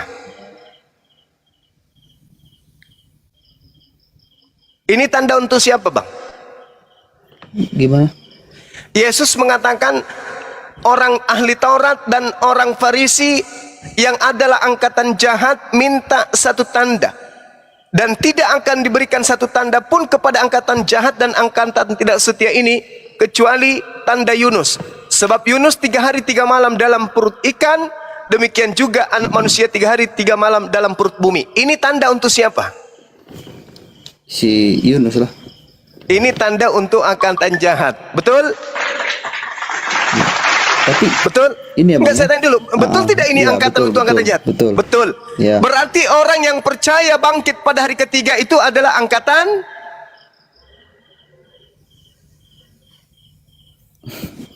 orang jahat, ya. berarti Kristen dalam hal ini angkatan. Nggak bisa dibilang begitu juga, Bang. Mari kita buktikan, Bang. Saya kasih bukti. Gini, Kalau murid-muridnya gini, yang ini- bukan ini angkatan nih, jahat tadi tidak percaya Lukas kebangkitan. 24. Oke, saya bacakan. Murid-murid asli tidak percaya kepada kebangkitan. Mari kita lihat. Maka dikatakan di dalam Lukas 24 nomor 10 kita mulai ya. Di situ dikatakan begini. Nomor 9. Dan setelah mereka kembali dari kubur, mereka menceritakan semua itu kepada ke-11 murid dan kepada semua saudaranya yang lain. Perempuan-perempuan itu adalah Maria Magdalena, Yohana, Maria Yakobus, dan perempuan-perempuan lain juga bersama-sama dengan mereka, memberitahukan kepada murid-murid. Tetapi bagi mereka, bagi murid, perkataan-perkataan itu seakan-akan omong kosong dan mereka tidak percaya. Murid-murid asli tidak percaya kan? Sungguh pun demikian, Petrus bangun, lalu cepat-cepat pergi ke kubur itu. Lalu ia menjenguk ke dalam, dan ia melihat hanya kain kafan saja yang ada. Lalu dia pergi, dan Petrus dalam hatinya bertanya, ada apakah kiranya yang terjadi? Ini Petrus tidak tahu kalau Yesus gurunya telah memberikan tanda jahat bahwa anak manusia akan bangkit pada hari ketiga. Berarti murid-murid tidak pernah diajarkan kalau gurunya akan bangkit pada hari ketiga. Hanya angkatan jahat yang diberi tanda itu. Makanya yang saya katakan, di dalam pengajaran Kristen ada Yesus bangkit hari ketiga, itu adalah angkatan jahat. Apa buktinya? Kok bisa larinya ke Kristen angkatan jahat? Oke, saya kasih data, Bung. Saya tidak mau menuduh dan memfitnah sesuatu yang bukan kapasitas saya. Tapi izinkan saya mengkaji kitab Anda untuk Anda pahami. Karena kalau Bang Suma yang menjelaskan, Bang Suma tidak menggunakan doktrin dan dogma, semata-mata kitab. Coba Anda lihat di data nomor 12-nya, tadi angkatan jahat itu diberikan adalah kebangkitan pada hari ketiga. Baca data Matius 12 selanjutnya nomor 43. Apabila roh jahat keluar dari manusia, dia pun mengembara ke tempat-tempat yang tandus mencari pemberhentian, tetapi tidak mendapatkannya. Lalu roh jahat itu berkata, aku akan kembali ke rumah yang telah kutinggalkan itu. Maksudnya kepada orang yang sudah bertobat tadi. Maka pergilah ia mendapati rumah kosong itu. Artinya rumah yang sudah, orang yang sudah bertobat, bersih, tersapu dan rapi teratur. Lalu roh jahat itu keluar dan mengajak 7 roh lain yang lebih jahat daripadanya, dan masuk kembali dan berdiam di orang tersebut. Maka akhirnya keadaan orang itu lebih buruk daripada keadaannya yang semula. Titik, dilanjutkan oleh Yesus. Demikian juga akan berlaku atas angkatan jahat ini. Anda nggak paham di sini? Demikian juga akan berlaku akan angkatan jahat ini. Artinya siapapun angkatan jahat akan berlaku sama seperti yang dilakukan oleh orang yang bertobat yang menuju ke Damsyik. Bertobat menuju ke Damsyik, bertobat dari membunuh murid-murid Yesus. Habis itu dia ke Damsyik. Ketika dia di Damsyik, dia kedatangan roh jahat. Roh jahatnya keluar memanggil 7 roh jahat yang lainnya, lalu masuk ke dalamnya. Setelah dia masuk ke dalamnya, 8 roh jahat masuk ke dalam Paulus. Apa yang terjadi? Hukum Tuhan yang Taurat itu adalah sampah. Tidak ada orang benar karena melakukan hukum Taurat. Yesus yang adalah nabi yang diutus oleh Tuhan kepada Bani Israel itu adalah mati terkutuk di atas tiang salib. Yang tadinya Yesus mengajarkan dalam Matius 8 nomor 4, persembahkanlah korban binatang. Tiba-tiba yang menjadi korban adalah Yesus anak Maria. Semuanya yang tadinya Yesus mengatakan siapapun yang menghilangkan hukum Taurat meskipun yang paling terkecil dalam Matius 5 nomor 19, maka dia akan menempati neraka. Tiba-tiba menjadi apa? Dengan matinya Yesus di atas tiang salib, Yesus telah membatalkan hukum Taurat beserta segala perintah yang ada di dalamnya. Ini siapa yang memasuki tubuh Paulus sehingga ajarannya benar-benar 2 kali lebih jahat daripada ajaran sebelum dia bertobat. Inilah yang dikatakan oleh Matius 12 bahwasanya demikian juga akan berlaku atas angkatan jahat ini. Jadi orang Kristen itu adalah angkatan jahat. Murid-muridnya sekali lagi di dalam Lukas 24, malah Petrus ketika datang ke kuburan, apa kata Petrus dalam hatinya? Apa yang sedang terjadi ya? Kalau Petrus ini adalah angkatan jahat, maka pasti dia akan mengatakan, oh iya, memang dia mengatakan bahwa dia akan bangkit pada hari ketiga karena dia memberikan tanda Yunus. Tapi Petrus tidak masuk dalam kelompok itu. Murid-murid tidak masuk dalam kelompok itu. Bahkan Yesus ketika muncul di tengah-tengah mereka, Shalom Aleichem, murid-muridnya kaget dan ketakutan karena mengira melihat hantu. Lalu mereka mengatakan, kena ada apa ini guru? Gurunya mengatakan apa? Inilah aku, rabalah aku, ini kakiku, ini tanganku, sebab hantu tidak bertulang dan tidak berdaging. Adakah di antaramu yang memiliki makanan? Maka Yesus diberi ikan goreng. Makan Yesus. Apakah dia ingin membuktikan dia hantu atau ingin membuktikan dia manusia? Dia membuktikan dirinya adalah manusia. Tak ada hubungannya dengan kebangkitan. Andai saja bung, kebangkitan itu adalah mutlak terjadi pada diri Yesus, maka ketika Yesus muncul, Assalamualaikum atau Shalom Aleichem, maka murid-muridnya akan bertepuk tangan kegirangan, berlari memeluk gurunya dan berkata, Haleluya, Tuhan kita telah bangkit, benar-benar bangkit. Faktanya mereka ketakutan. Kenapa ketakutan? Karena Yesus tidak pernah mengajarkan bangkit dari kematian. Jadi kalau Anda mengatakan, sabar sedikit lagi, 30 detik. Jadi kalau Anda mengatakan Yesus itu bangkit dari kematian, itu berarti Anda angkatan jahat. Karena Yesus mengatakan bahwa angkatan jahat ini minta suatu tanda dan tidak akan diberikan suatu tanda apapun kecuali tanda Yunus. Jadi siapa yang menerima 3 hari 3 malam dalam perut bumi atau dalam kuburan, bangkit pada hari ketiga berarti, karena cuma 3 hari, maka itu termasuk dalam kelompok angkatan jahat. Ingat Matius 12 nomor 43 sampai nomor 50 yang saya bacakan tadi, sampai nomor 45, bahwa angkatan jahat ini demikian juga akan berlaku atas angkatan jahat ini, yaitu kemasukan 8 roh jahat ke dalam tubuh mereka. Jadi dalam tubuh Kristen itu masing-masing memiliki 8 roh jahat berdasarkan Matius 12 dari data 38 sampai data 45. Demikian. Ya, tadi kalau aku sih belum lari dari Lukas 24 ya. Bahwasannya Yesus mengatakan kepada mereka bahwasannya ada tertulis demikian, Mesias harus menderita dan bangkit dari antara orang mati pada hari yang ketiga. Dan lagi dalam namanya dalam namanya berita tentang pertobatan dan pengampunan dosa harus disampaikan kepada segala bangsa mulai dari Yerusalem. Kamu adalah saksi dari semuanya ini, dan aku akan mengirim kepadamu apa yang dijanjikan Bapakku, tetapi kamu harus tinggal dalam kota ini sampai kamu diperlengkapi dengan kekuasaan dari tempat tinggi. Jadi ini tadi yang dikatakan Yesus ini kepada murid-muridnya ini, Bang. Oke, kita ulas dulu. Yang Anda baca itu Lukas 24, nomor 44 sampai 46. 46. Ya, 46 sekarang sampai 49. iya, sekarang mari kita buktikan apakah ini betul atau ini anak bullshit. Yesus berkata kepada mereka, inilah perkataanku yang telah kukatakan kepadamu ketika aku masih bersama-sama dengan kamu, yakni bahwa harus digenapi semua yang tertulis tentang aku dalam kitab Taurat Nabi Musa, kitab Nabi-Nabi, dan kitab Mazmur. Lalu membuka pikiran mereka sehingga mereka mengerti kitab suci. Katanya kepada mereka, kata Yesus kepada mereka, ada tertulis demikian, Mesias harus menderita dan bangkit pada hari ketiga di antara orang mati. Tolong tunjukkan dalam kitab Taurat ada tertulis begini. Tunjukkan. Kalau ada, saya berhenti menjadi apologet Islam. Saya turun, saya bubarkan apologet Islam Indonesia. Kalau ada. Di mana dalam kitab Tauratnya Nabi Musa tertulis Mesias akan menderita dan bangkit di antara orang mati pada hari yang ketiga. Tunjukkan. Kalau ada sekarang juga, besok saya menikah lagi. Kalau ada loh ya. Mana? Iya, nanti coba saya pelajari. Untuk sekarang kan saya hanya membahas tadi itu kan mengapa orang Kristen percaya sama Yesus yang tadi kan aku bilang. Iya. Yang Yesus yang dipercaya Kristen itu adalah Yesus yang datang kepada Paulus.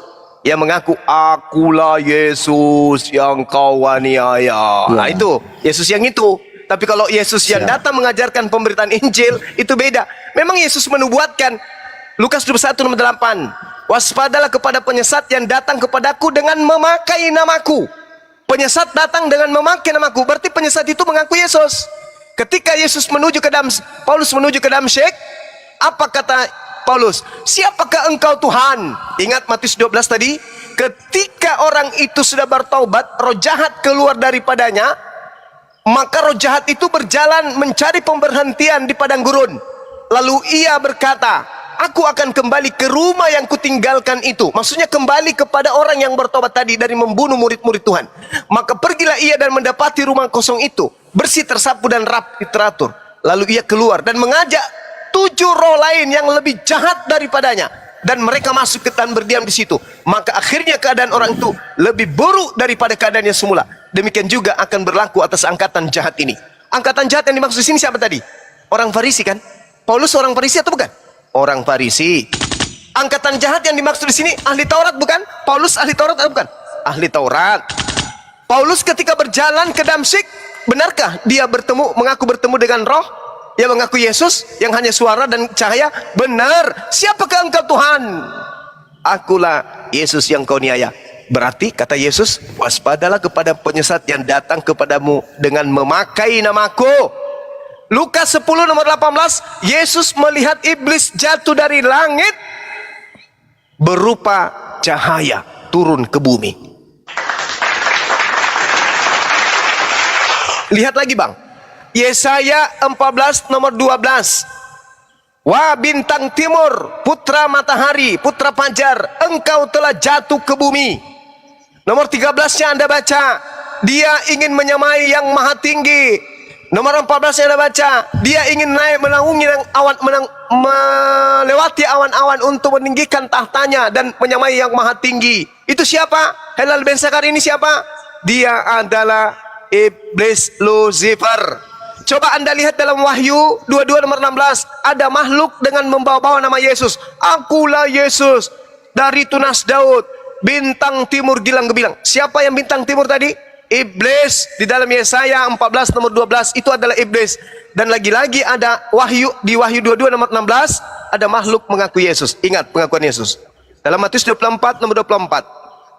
Waspadalah sebab Yesus palsu dan nabi-nabi palsu akan datang dan akan menyesatkan banyak orang.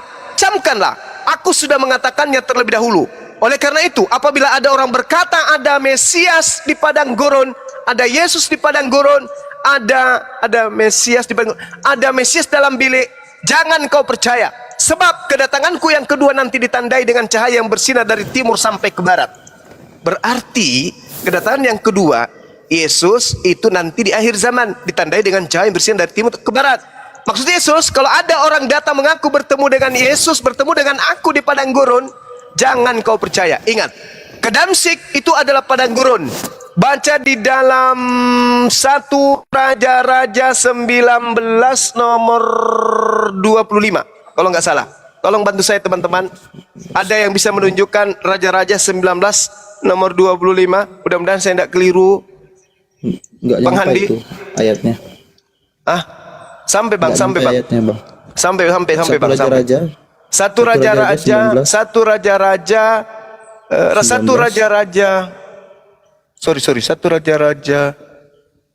Satu raja-raja berapa tuh ya?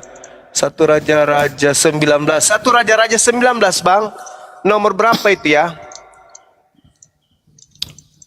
Oh, yang jelas satu raja-raja 19. Nomor 10 kali ya. Bang Handi. Apa itu? Satu raja-raja kalau menuju Damsyik itu adalah padang gurun. Aduh, kok saya bisa lupa ya? Oh, Apa sih? mama. Maksudnya yang mana yang mau dicariin? Ke padang gurun? Iya, satu raja-raja padang gurun, satu raja-raja berapa itu ya? Ya Allah ya Karim. Ya Allah Satu ya Karim. Raja-Raja 19 nomor 4. Nomor 4 ya? 19 nomor 4. Bisa dibaca Bang Andi?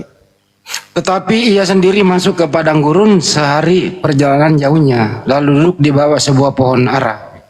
Kemudian Bukan. Padang gurun menuju ke Damsyik. Oh, itu. Iya. Lupa saya. Kok saya jadi pelupa sekarang? 15 bukanlah? 15 ya teman-teman ya. Satu Raja-Raja 19:15. Iya. Firman Tuhan kepadanya. Ya. Begitu Bang Handi. Coba Ya, dibaca Bang Handi. Tuhan berfirman kepadanya, pergilah, kembalilah ke jalanmu ke padang gurun Damsyik setelah kamu tiba. Mantap sekali. Gitu.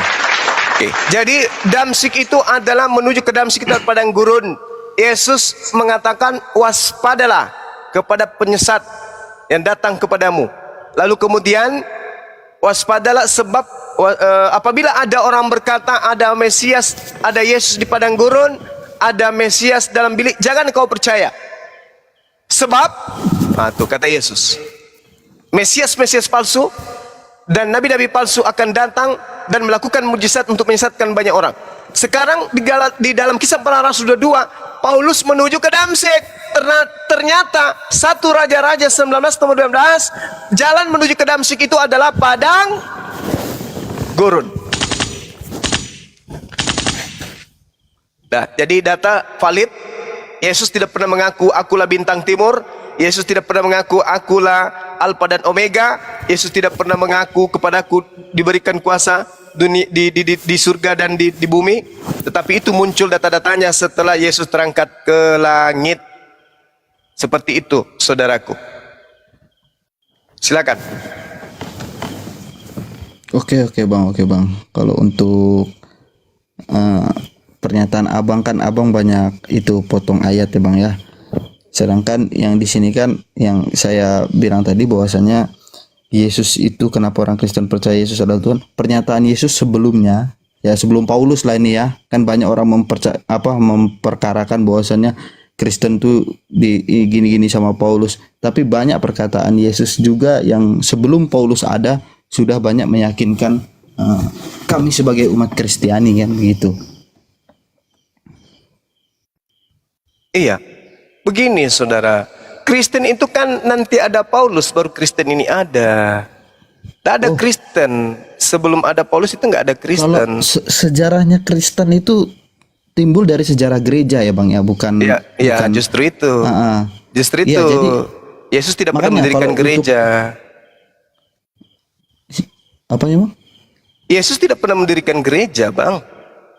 Ya dia kan dia bukan mendirikan gereja, tapi kan di waktu itu kan ada bait Allah, ada Bait Allah tempat itu. pengajar-pengajar, iya. Bait Allah Bait itu tidak boleh masuk orang yang tidak bersunat, tidak boleh masuk orang yang makan babi, nggak boleh masuk orang yang tidak mandi junub, tidak boleh masuk orang yang tidak mentahirkan diri, membasuh kaki, membasuh tangan. Tidak ada kursi di dalam bait suci, nggak ada. Tidak boleh pakai sepatu. Nggak boleh pakai sepatu, nggak boleh pakai Iya. sandal. Bukan gereja, itu beda.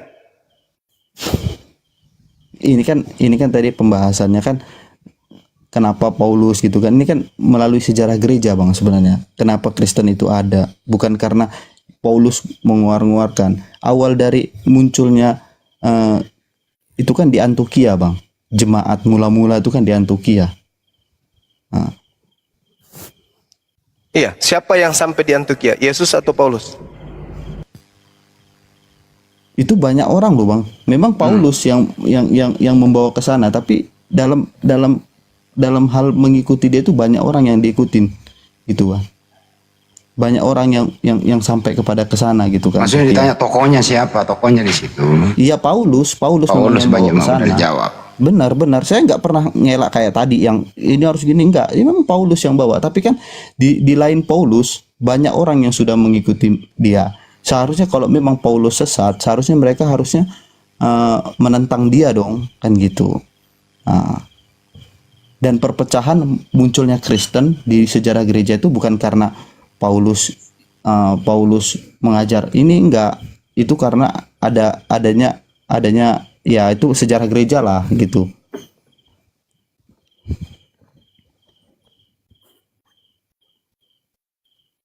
Jadi bukan aku enggak aku applause sih yang disampaikan oleh Bang Juma sih, memang aku applause. Enggak ada yang enggak, maksud saya ya fair aja, itu kan dalam tanggapan Islami begitu. Kalau tanggapan Kristen ya enggak seperti itu gitu loh. Menurut Anda Ya, bro, nanti- menurut Anda itu Gi- ajaran Paulus sinkron nggak dengan ajaran Yesus? Maksudnya sinkron? Ya kan dia Maksudnya itu mengajarkan seirama kebaikan, nggak? ya. Nyambung nggak ajaran Yesus dengan ajaran Paulus? Menurut saya sah-sah aja sih pengajaran Paulus Bukan sama sah itu. dan tidaknya, nyambung atau tidak? Enggak lah. Nyambung menurut saya. Contohnya gini, ini ya contohnya tentang sunat ya, sunat. Bukan, sunat. itu tradisi-tradisi ini yang kita bahas ini tentang Yesusnya. Menurut Yesus siapa Yesus? Dan menurut Paulus Yesus ini siapa? Menurut Paulus sampai sekarang Yesus itu adalah Tuhan karena pernyataan Yesus. Nah sekarang menurut Yesus dirinya siapa? Ya dia adalah Tuhan yang tadi yang kita bahas tadi. Di mana Yesus? Di mana Yesus mengatakan akulah Tuhan? Yang tadi abang bilang kau sudah bersama-sama dengan aku. kan? Waduh, Mu- parah itu. Yang tadi. Loh itu Salah. sebelum Paulus ada loh bang. Dia menyampaikan seperti itu. Sekarang saya Itu tanya kan dia- sekarang saya tanya sama saudara, jarak penulisan surat-surat Paulus dengan Yesus terangkat ke langit itu berapa puluh tahun? Ya cukup lama sih ya. Iya, makanya Yesus dalam pengajarannya, penginjilannya 3 tahun itu dia katakan apa? Coba Anda baca di dalam Yohanes 11, apa yang dikatakan Yesus di sana di Yohanes 11 nomor 42. Dia mengatakan apa di sana kepada muridnya? Coba. Aku tahu bahwa engkau selalu mendengarkan aku, tetapi oleh karena orang banyak berdiri di sini mengelilingi aku mau mengatakan supaya mereka percaya bahwa engkau yang telah mengutus aku. Konteksnya apa ini? Yesus mau dikenal sebagai apa? Utusan atau Tuhan itu sendiri?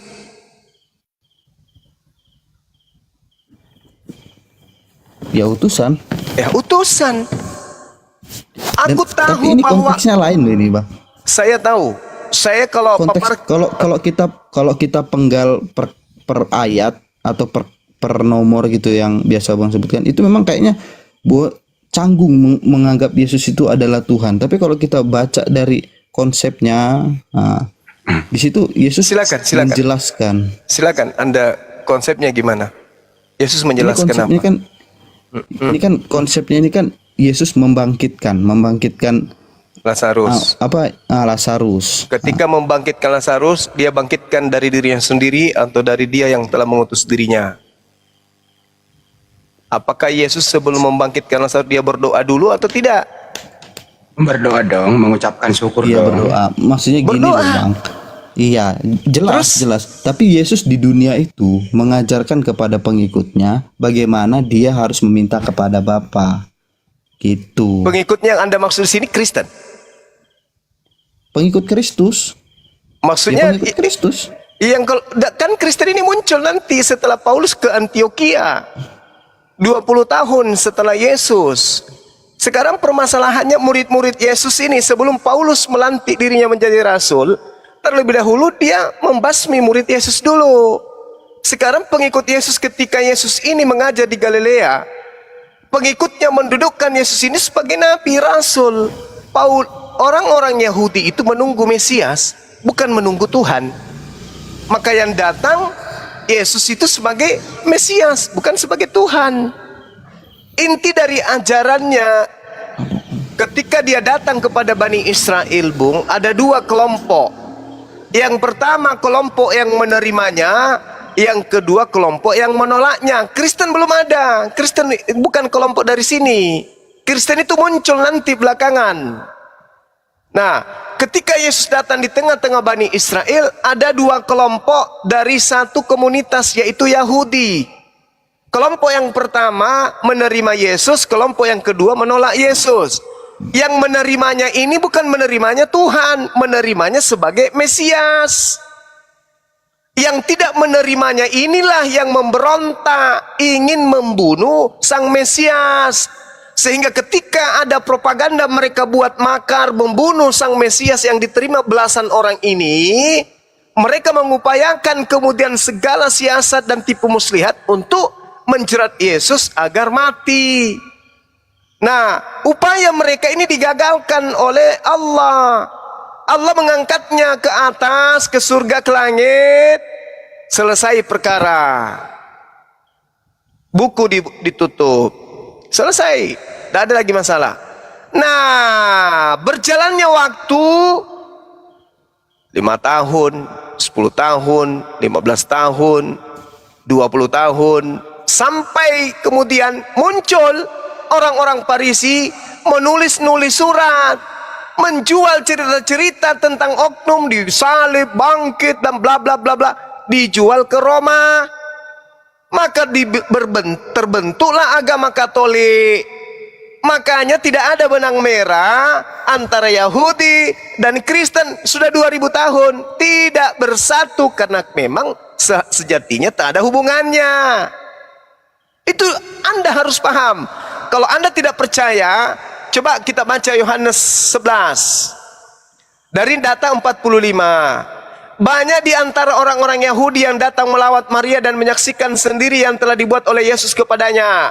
Tetapi ada yang pergi kepada orang-orang Farisi dan menceritakan kepada mereka apa yang diperbuat oleh Yesus.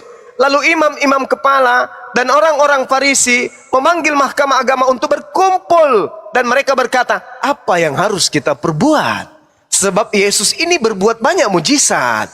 Apabila kita biarkan Yesus, maka semua orang akan percaya kepada Yesus. Dan orang-orang Roma akan datang dan merampas tempat suci kita serta bangsa kita. Kalau kita biarkan Yesus, maka orang-orang Roma akan datang merampas tempat suci kita dan bangsa kita. Itu yang terjadi, Bang. Itu yang terjadi.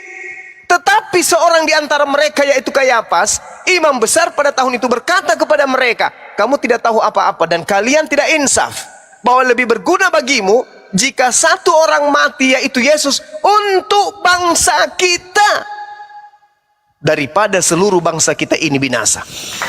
Jadi lebih baik satu orang Yesus mati daripada seluruh bangsa kita ini binasa. Hal itu dikatakannya bukan dari dirinya sendiri, tetapi sebagai imam besar pada tahun itu bernubuat. bahwa Yesus akan mati untuk BANGSA, bangsa itu.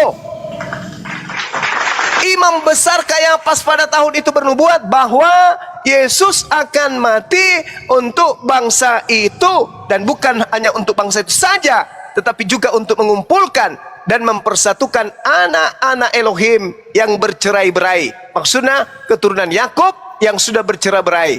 Mulai hari itu mereka sepakat untuk membunuh Yesus. Ingat, ini satu perikop saya bacakan kepada Anda.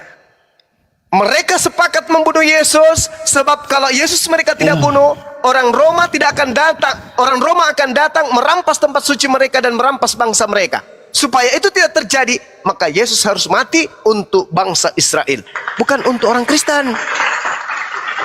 Jadi selesai, sabar, selesai perkara. Yesus disidang, Yesus bla bla bla bla bla. Mereka melakukan kesaksian palsu, mereka membuat tipu-tipu muslihat, mereka kemudian melakukan kesaksian-kesaksian dan apapun yang bisa menjerat Yesus. Perkara selesai, Yesus terangkat ke langit. Yang disalib mereka, yang digantung mereka adalah orang yang berkhianat kepada Yesus. Tutup buku. Tak, tak, tak, tak, tak. Puluhan tahun kemudian, bahkan 3 tahun abad kemudian, diresmikanlah Yesus menjadi Tuhan pada saat konsili Nisia tahun 325 Masehi. Sebelumnya Yesus ini bukan Tuhan, bukan. Tapi ketika orang-orang Farisi menulis surat, maka dikumpulkan surat-surat itu, maka ada yang lolos pada pengkanonan kitab, yaitu kitab yang dikanon 4. Lukas, Markus, Matius, Yohanes. Inilah kitab yang mereka gunakan. Kitab-kitab lain yang tidak sesuai dengan imannya orang Yahudi, kepercayaan orang Romawi, mereka tolak. Filipus tolak kitabnya, Barnabas ditolak kitabnya, Thomas di kitabnya ditolak, Maria ditolak semua, Andreas ditolak semua. Karena kenapa? Kitab-kitab ini menceritakan tentang Yesus, tentang pada saat dia nikah, berumah tangga, bla bla dan seterusnya. 4 kitab yang berkesesuaian dengan ajaran Roma itulah yang diterima. Ditambah surat-surat Paulus 13 buku, ditambah lagi buku Ibrani yang tidak jelas siapa penulisnya. Begitu juga Petrus, tulisan Paulus itu sendiri dikumpulkan menjadi satu, plus perjanjian lama yang sudah dikoreksi, yang sudah direvisi berkesesuaian dengan imannya orang Yahudi. Maka semua nama-nama Tuhan Elohim, Tuhannya bangsa Yahudi, Elohim, Eloa, El Shaddai dan seterusnya, itu dihapus, diganti semua menjadi Theos. Apa itu Theos? Dewa. Tak ada lagi nama-nama Tuhan Israel dalam perjanjian lama, hilang. Yang ada cuman Theos. Apa itu Theos?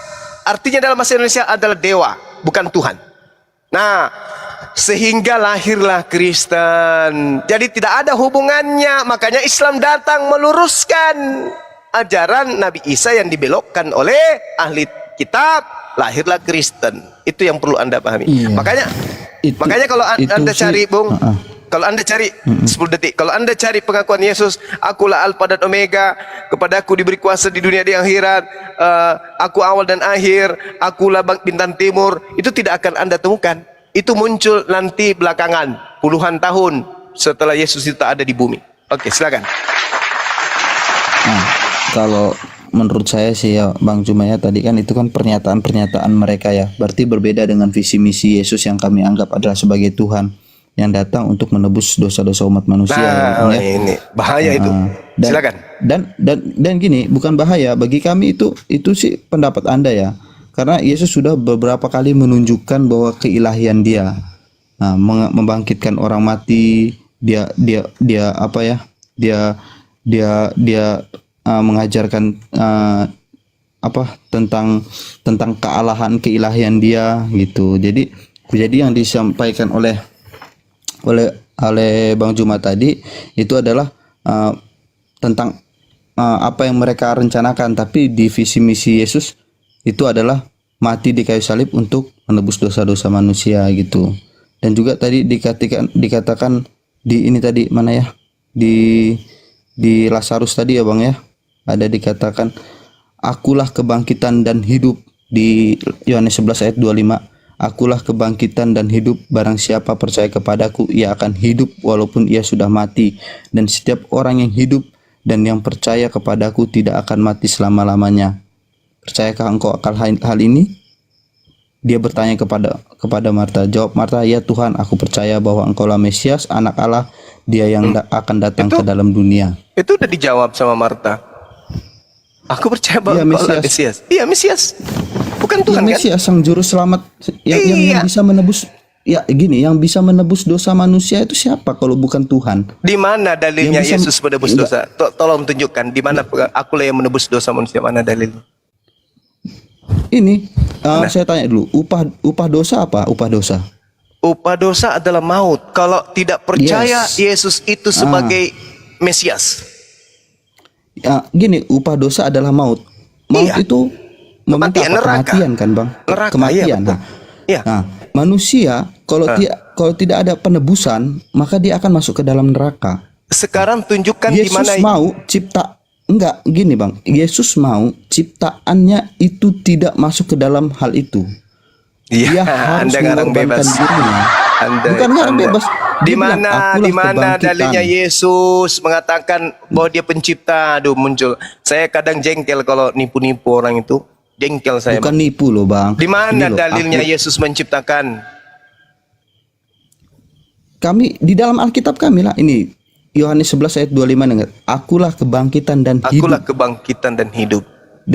Barang Dan siapa hidup. Barang siapa ia yang akan percaya. hidup. Barang siapa yang percaya kepadaku. Betul? Iya, Bukan ia percaya akan hidup. kepada oknum lain. Betul? Loh, yang percaya kepada oknum lain itu enggak ada loh, Bang. Kami percaya Sekarang kepada siapa Yesus yang juru ngajarin selamat. Anda? Siapa yang ngajarin Anda menyembah Yesus?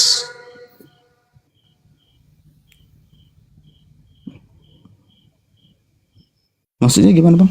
Menyembah Yesus. Ya, Anda kan mempertuhankan Yesus kan? Anda mengibadahi Yesus kan? Anda mengatakan situ adalah Iya. Tuhan. Siapa yang mengajarkan itu? Loh, Yesus sendiri mengatakan, akulah kebangkitan dan hidup. Barang siapapun ia akan hidup walaupun ia sudah Yang mati. percaya Dan- kepadaku Ya, kami percaya kepada Yesus, sebagai juru selamat yang menebus dengan cara dosa-dosa apa manusia. Yesus? Dengan cara apa Yesus bisa menyelamatkan? Loh, Percaya kepadanya. Kematiannya di kayu salib. Nenek Kematiannya di Mukiper. kayu salib. Siapa yang mengajarkan itu? Loh, Siapa yang mengajarkan? Yesus loh. Di Yesus loh mana? udah mengatakan- Coba. Tadi murid-muridnya saja orang yang sama dengan Yesus tak percaya itu. Anda mendapatkan ilmu itu dari mana? Akulah hidup, akulah kebangkitan, kata Yesus. Terus, barang siapa yang percaya kepadaku. Nah, percaya kepada Yesus berarti bukan percaya kepada yang lain. Kalau percaya Iya, kepada iya, Kami percaya kepada Yesus. kalau sebagai Anda juru percaya selamat kami yang kepada hidup. Yesus, Anda tidak akan mungkin menggantikan Tuhannya Yesus. Sekarang Yesus mengatakan Tuhan satu-satunya itu siapa? Lah, dia sendiri kan yang tadi kita udah baca loh tadi di Lukas mulai tadi loh, ngaco. Bang. Yohanes Bukan 17 nomor 3, hidup kekal itu adalah mereka mengenal Engkau atau mengenal aku. Yohanes berapa tadi, Bang? 17 nomor 3, Bung. Hidup kekal itu adalah mereka mengenal Engkau satu-satunya Tuhan yang benar dan mengenal Yesus Kristus yang Engkau utus.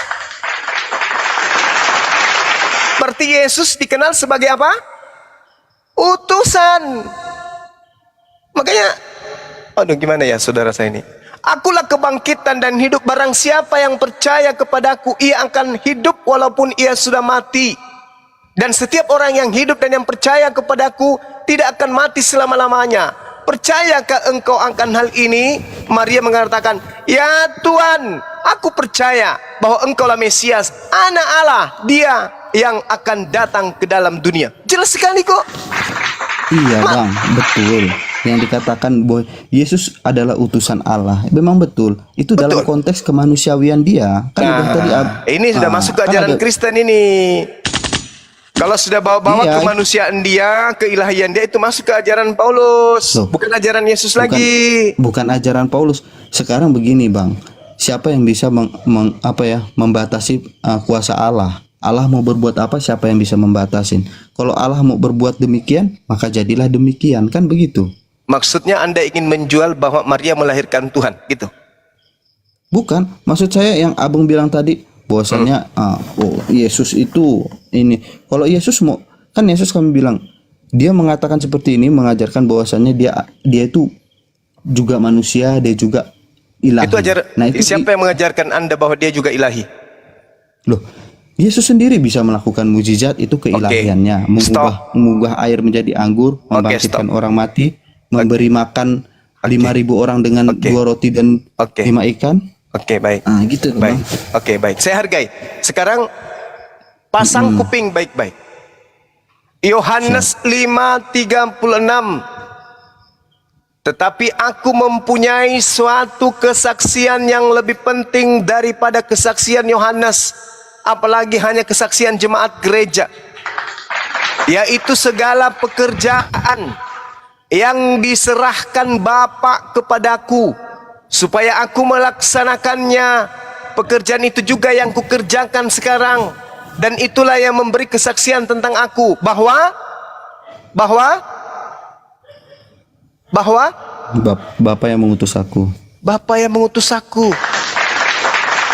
Anda mengatakan membangkitkan orang mati, membuat air jadi anggur. Bahkan saya mengatakan, andai saja Yesus bisa menjadikan matahari menjadi 5, matahari terbit dari selatan, terbenam di barat, dan Yesus naik ke langit, ke gunung yang paling tinggi, menggunakan toa yang paling kencang didengar seluruh umat manusia sekalipun. Dan Yesus mengatakan, wahai seluruh umat manusia, aku Yesus, tiada Tuhan selain aku.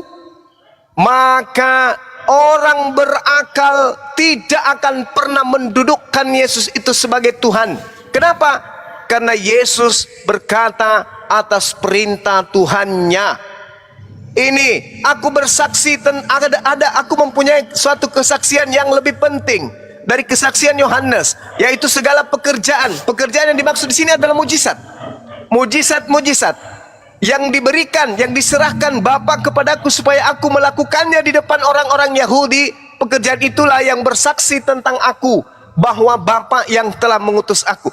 Justru Yesus membangkitkan orang mati, membuat air menjadi anggur, orang buta melihat, orang lumpuh berjalan, untuk meyakinkan penolak-penolaknya bahwa dia ini adalah Mesias utusan Tuhan. Tapi Kristen yang muncul ratusan tahun, ribuan tahun setelahnya, justru menjadikan itu sebagai bukti ketuhanan. Itu lucu. Yesus mempersaksikan semua yang aku lakukan, pekerjaan apapun itu, pekerjaan itu yang bersaksi bahwa Bapa yang telah mengutus aku. Itu menurut Yesus. Tapi Anda mengatakan dia punya sisi kelayan. Mana? Maka itu hormati. Halo, kesaksian Yesus menurut tentang itu semua hanyalah bukti kenabiannya, bukti kerasulannya, bukti bahwa dia adalah Mesias. Makanya Bung, terakhir ya, biar ada yang lain bisa menanggapi. Di dalam Matius 7, coba Anda baca, apa yang Anda alami nanti? Menurut Yesus, bukan menurut saya. Kata Yesus dalam Matius 7 nomor 15, waspadalah kepada nabi-nabi palsu yang datang kepadamu. Ini perkataan Yesus kepada muridnya yang asli, bukan Kristen yang muncul puluhan ratusan tahun berikutnya. Waspadalah terhadap nabi-nabi palsu yang datang kepadamu dengan menyamar seperti domba, tetapi sesungguhnya mereka adalah serigala yang buas.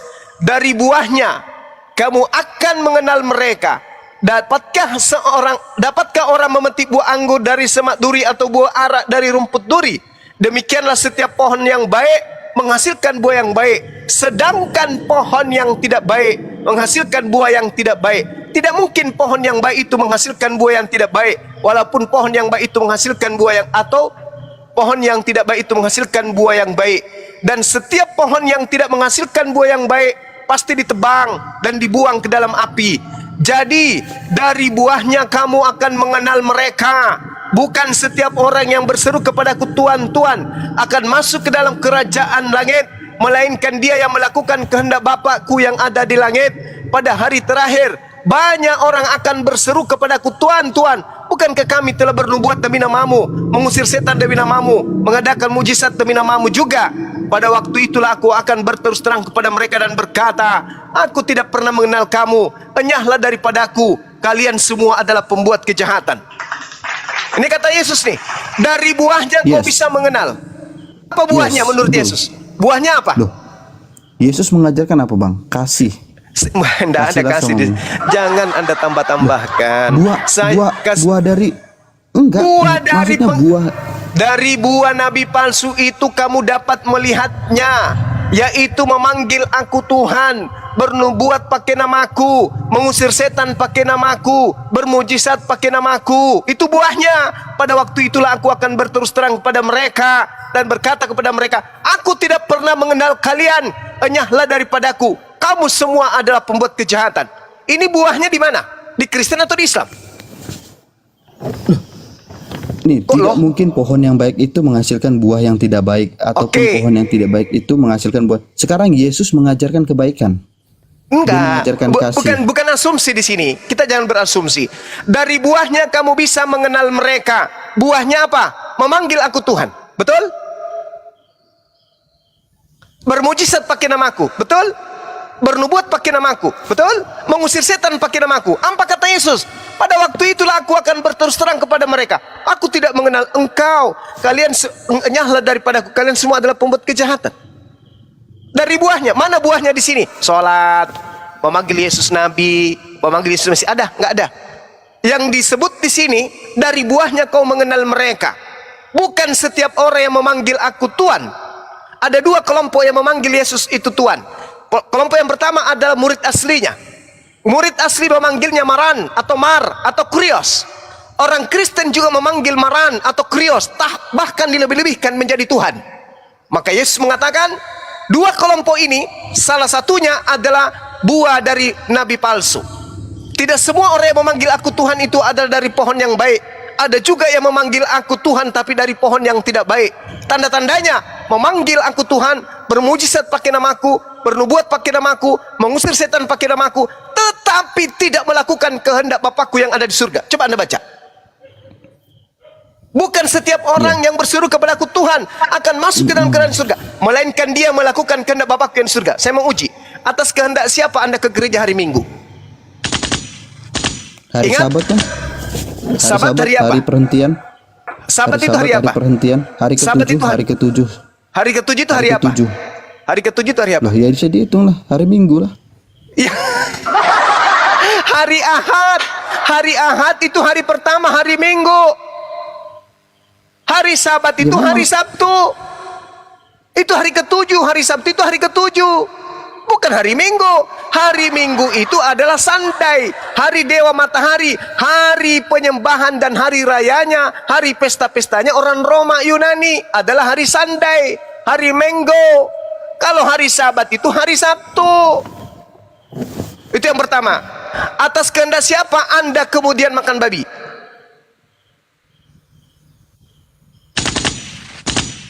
Anda Paulus jawab aja.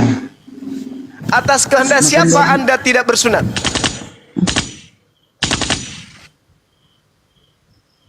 Atas kehendak siapa Anda menjadikan Paulus sebagai rasul? Yesus sudah tertulis di dalam kitab, Bang. Bintang Itu semua, Bang. Timur. Harus sesuai dengan kehendak Bapa, Bung. Anda baca Matius 7:21. Bukan setiap orang yang berseru kepadaku Tuhan, Tuhan, Mar, Kurios, Lard, akan masuk ke dalam kerajaan surga, melainkan dia yang melakukan kehendak Bapakku yang ada di surga. Berarti Yesus menyerahkan semuanya kepada Bapa. Boleh Anda memanggil dia Tuhan, boleh. Yang penting Anda melakukan kehendak Bapa. Tapi adakah kemudian Bapa mengajarkan memanggil Yesus Tuhan? Tidak. Jadi yang memanggil Yesus Tuhan, bermujizat pakai nama Yesus, mengusir setan, bernubuat pakai nama Yesus, apa kata Yesus? Pada waktu itulah aku akan berterus terang kepada mereka, aku tidak mengenal kamu, enyahlah daripadaku, kamu sekalian pembuat kejahatan. Ini agama mana ini? Dalam nama Yesus, kuusir setan. Ini agama apa ini? Hindu, Buddha, Islam, atau Kristen? Kristen, Bung. Makanya Iya, saya tapi katakan, kalau menurut Ya, saya silakan. ini konteksnya agak berbeda ya, Bang ya. Kalau maksud Yesus di sini bukan setiap orang yang bersyukur kepada Tuhan akan masuk. Artinya bukan hanya orang yang, kalau dalam Kristen bukan hanya orang datang ke gereja atau beribadah itu, tapi kelakuannya di luar tidak menghasilkan buah-buah yang baik. Nah, itu yang dimasukkan dalam perkataan Tuhan ini. Bukan. Nabi-nabi palsu ini dari buahnya kamu bisa melihat mereka. Iya, tapi kalau apa ya? Kalau kita lihat di sini kan Bung, Yesus tuh mengajarkan buahnya ada yang buah yang baik kan begitu. begini saudaraku, ini saya ulang lagi, saya uji lagi kejujuran saudara. Ketika Yesus mengatakan ucapan ini ucapan untuk Yahudi atau ucapan untuk Kristen? Ya, pada zamannya sih Yahudi memang. Ah, Yahudi. Berarti Yahudi ketika Yesus mengatakan ucapan ini, oke, maka orang-orang Yahudi akan melihat ke kiri, ke kanan, ke muka, ke belakang. Siapa sih di antara orang yang bukan orang Yahudi yang memanggil guru kita dengan panggilan Tuhan, memanggil guru kita dengan panggilan Tuhan, lalu mengusir setan pakai nama guru kita, lalu bermujizat pakai nama guru kita? Siapa sih? Dari Arab nggak ada.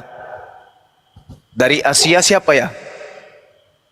Dari Barat siapa ya? Oh, ternyata orang Katolik. Ini ucapan Yesus kepada muridnya Bani Israel. Serigala itu apa? Serigala. Lambang Roma itu apa?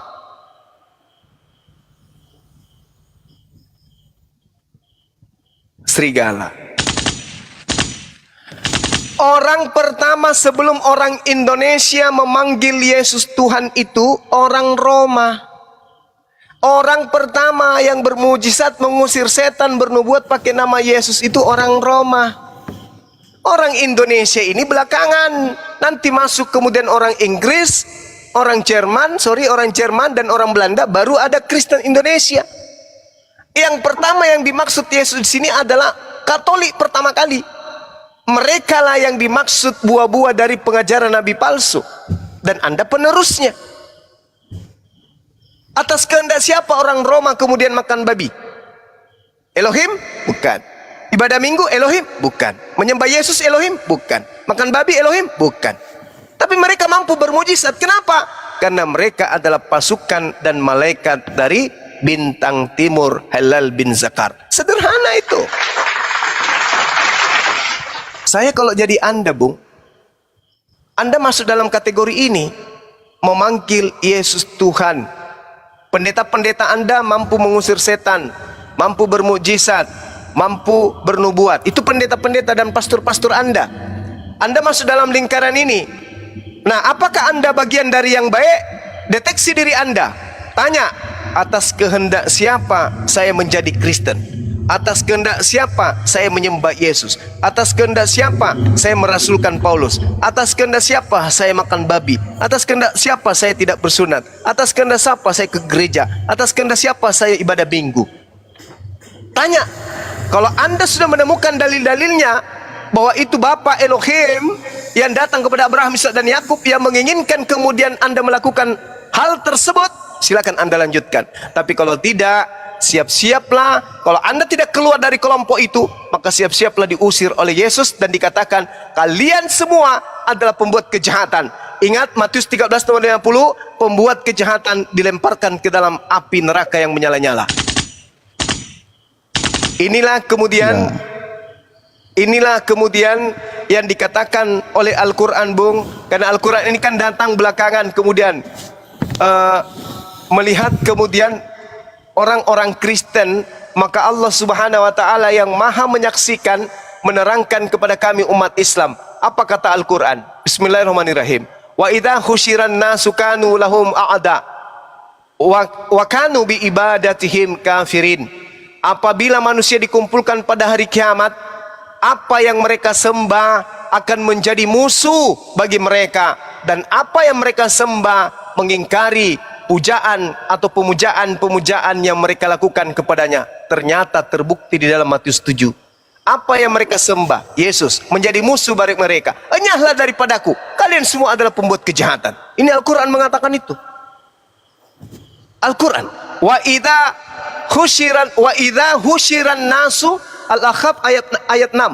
Wa idza husyiran nasu kanu lahum a'da wa kanu bi ibadatihim kafirin. apabila manusia dikumpulkan pada hari kiamat, Yesus yang mereka sembah menjadi musuh bagi mereka, dan Yesus mengingkari pemujaan-pemujaan yang mereka lakukan kepadanya. Ini isi kandungan Al-Quran. Ternyata terbukti Matius 7 nomor 15 sampai 63, Yesus memusuhi orang-orang yang menyembahnya. Aku tidak mengenal kalian, kalian semua adalah pembuat kejahatan, enyahlah daripadaku. Itu kata Yesus. Berarti pujaan-pujaan yang mereka lakukan, bukankah kami bernubuat pakai namamu, bermujizat pakai namamu, bahkan mengusir setan pakai namamu juga? Kata Al-Quran, pemujaan yang mereka lakukan, wa kanu bi ibadatihim kafirin, dan apa yang mereka lakukan berupa pemujaan, Yesus ingkari. Dan terbukti dalam kitab saudara. Pada hari terakhir, apa maksudnya itu? Hari kiamat. Aku akan berterus terang kepada mereka, aku tidak mengenal engkau, kalian semua adalah pembuat kejahatan. Ya, silakan Anda renungkan. La ikraha fiddin. Tugas saya hanya memberi peringatan. Kalau Anda ingin merenungkan silakan, Anda ingin membantah data-data saya juga bagus, itu silakan. Tapi dengan catatan, gunakan akal saudara untuk mendalami Bible. Pelajari Bible baik-baik. Tanamkan keinginan, semangat, giat untuk belajar Bible. Tinggalkan dulu doktrin dan dogma bapak-bapak gereja dan pastor. Tinggalkan dulu, karena dia mengejar perpuluhan dari Anda. Anda pelajari Bible, baca Bible, baca dalam-dalam Bible itu secara mendetail, lalu kemudian Anda seringkan kepada kita Apologet Islam Indonesia. Ingat Bung, kami tidak mendatangkan, kami ingin tidak mencari dana, kami tidak membutuhkan perpuluhan dari Anda atau jempol dari orang. Kami tidak membutuhkan sanjungan, kami tidak butuh terkenal. Yang kami butuh hanya amar ma'ruf, mengajarkan kepada yang ma'ruf agar orang meninggalkan yang mungkar. Silakan Anda pelajari. Ingat, pastor dan pendeta punya misi. Apa itu? Perpuluhan. Demi perpuluhan, demi duit, orang disumpah dengan kitab suci pun, disumpah dengan Al-Quran, disumpah dengan Bible. Ketika mereka menjabat pun mereka bisa langgar demi duit. Apatah lagi kalau hanya cuma membaca-baca Bible. Saudara-saudara, Yesus telah menggenapi semua apa yang Tuhan firmankan dalam perjanjian lama. Habis itu nelpon, Pak, nomor tanggal sekarang tanggal berapa Pak? Perpuluhan belum setor Pak. Ada misi, ada tujuan yang ingin dia capai, yang ingin diraih, yaitu kenikmatan duniawi. Tapi mengenai keselamatan saudara, Anda perjuangkan seri dari Bible. Kami hanya ingin Anda belajar, saudara belajar mendalam. Anda mau terima silakan, Anda tidak terima juga silakan. La ikraha fiddin. Tak ada paksaan dalam agama Islam. Hanya saja Islam itu bisa ditempuh, bisa diraih, bisa ditemukan dengan akal, bukan dengan doktrin. Makanya di Islam itu nggak ada dogma, nggak ada doktrin. Demikian saudaraku, mungkin sekian dari saya. Kalau ada yang ingin menambahkan, mungkin dari sama-sama. Terima kasih Bang atas saya juga berterima kasih. Sharing ilmunya Bang ya. Iya, saudara Saya sudah berdiskusi dengan baik. Nggak ada mengatakan ini, cuman kan ya seperti yang Abang katakan, apa itu agamamu, agamaku, Iya. agamaku. Jadi Silakan. saya bukan mau berdebat, sebenarnya hanya berdiskusi saja. Terima kasih atas ilmunya ya Bang ya. Sama-sama, Mungkin saudaraku, Abang betul, saya harus belajar dulu nih dari Bible nih. Saya harus Iya, belajar dulu dari Bible. Baik. Bukan berarti saya di sini mengatakan saya agama Abang nggak benar, gitu ya Bang ya. Iya, betul. Anda Siap, belajar, siap. saya pun belajar. Silakan belajar dengan tekun dan baik. Dan saya juga Siap. berterima kasih atas Anda meluangkan waktu